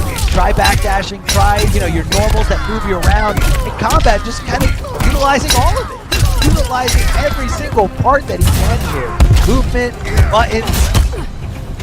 Canceling out here, doesn't want to go into anything too risky here. Just kind of staying back with that straight. He just pressed the button at exactly the moment that Kombat tried to move. Wow, he's gotten a lot of his damage in specific timing callouts like that, not just in this set, but whole top 8 backdash to start things off. Can he get it? It's not there. But here's Kombat, and he's got damage available. Definitely available to him if he wants to. Backing off, trying to solidify as much of this life lead as he can, but Samij picking off little by little, and if that didn't trade, if that went in Samij's favor, this could be a very, very different pace here. Very doable here for Samij. If he finds maybe one hit for 2 hit for maybe 1 now, he's going to be A-OK. Kombat knows it. He doesn't want to take any risks. We're not seeing something that she can react to. Nice. No? No punish. No punish. No punish either. He blocked it, no problem. Spending both bars there. Kombat is playing a little afraid, but he's also playing to the clock. 10 seconds left. Samij needs to do something right here, right now. Can he block? He sits him down 2. Get away from me. I am not sitting here and blocking anything. I'm not going to get here. I'm not going to get tossed here. Just stay away. Down 2. That was the last thing Samij was expecting. He took that risk with 7 seconds left. Yeah. Oh, yeah. Well, he did it, and it was absolutely right. But, you know, if she had found that combo into Fatal, it would have been, that's it, time stops, it's over. So it's a risk, but it was a risk that absolutely paid off. You're right, before that, it did seem to me like Kombat was playing a little bit scared. Just maybe not scared, but just knowledgeable that there could be a Fatal blow in reaction to some of the stuff you wanted to do. And Samij was using that knowledge to push Joker into the corner. It just wasn't ultimately enough. So now we have Kombat looking great on the Joker, threatening to take this whole thing ultimately with that character. He's 1 game away. Fight. Switching up the characters here, a mid starting string here to start off Kombat. Flawless block to minimize that chip as much as possible. You know, that's what you really see at the highest level of this gameplay. You know, just not unnecessary, but you know, going out of your way to flawless block. Oh, what a whip punish here from Samij. And the side switch, he is so aware of where he is at all times. That is a down 2 crushing blow, not guaranteed, right out of Cass's mouth. Oh, that was beautiful though with the kneecapping and now into pressure. I love that whip punish for Samij. And again, we have a situation, okay, 1 more hit confirm. If it's the right one, he's going to be able to take this round. Kombat knows it, so look at him just hanging out. Can he get a punish? No! Yeah, it looked like that possibly could have been an input error. Oh, look at that chip building up, David. So much damage. And again, from that range, that's really, you know, what Kombat is working on here. Hold on, he's got the forward turn. Kombat now willing to press a button. Okay, wow. Okay, well, look, despite a little bit of fear, it is Kombat at match point, but also at tournament point. Looking to get the early lead here with these points. Getting the back throw, trying to push the means a little closer to the corner, but there is an interactable to jump off of there, so you gotta be mindful. You can't commit too hard into that corner pressure. And right there, I love the idea from Kombat to just back off after that move. Like she's not at any kind of disadvantage, really. He's understanding that, and he's respecting that. So he's backing off and trying to make Samij, you know, overcommit all the way. What a whip punish! Samij hit confirming there, and Kombat rolling out, breaking away from that combo to try to avoid as much damage as possible. But right now he's getting thrown into a clinic. There's the Jack in the Box. These kneecaps are really working out for Samij all of a sudden. A lot of damage available. The whip punish is here! But Kombat's very much in this. If he finds 2 combos, it is his round and his tournament. Samij trying to just play defense! Trying so hard to play defense. Doesn't want anything to do with it. Okay, 1-1s all around. There's the nitro kick. Here comes Kombat. Uh-oh. Here comes Kombat. He needs Now, one more that hit. forward throw. He needs one more. He just built the offensive bar right then. That was the moment he got it, and he spent it right away. It's Kombat taking NA East #1.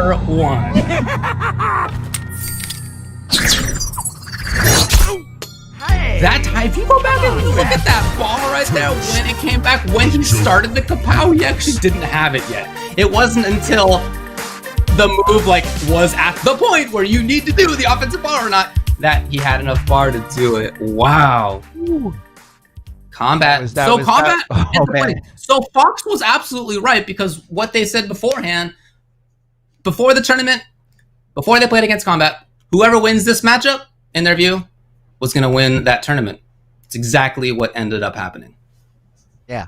I mean, look, Kombat, I know Kombat took a break, but, you know, sometimes people need to let off the gas to, you know, get the best time out there. They need to kind of step away and, you know, recollect themselves. And it's not, you know, always about who plays the most. Sometimes it is about, you know, who can reflect off things the best. And Kombat, a very, very, very smart player, very young, but, I mean, this kid is just so gifted with the ability to just understand fighting games at the highest level. And, you know, it's no surprise that Kombat did incredible here, you know, throughout all of Mortal Kombat 11, even at Final Kombat, you know, getting in there, squeaking by, just qualifying in there and doing so well at Final Kombat in that crazy 16-man bracket.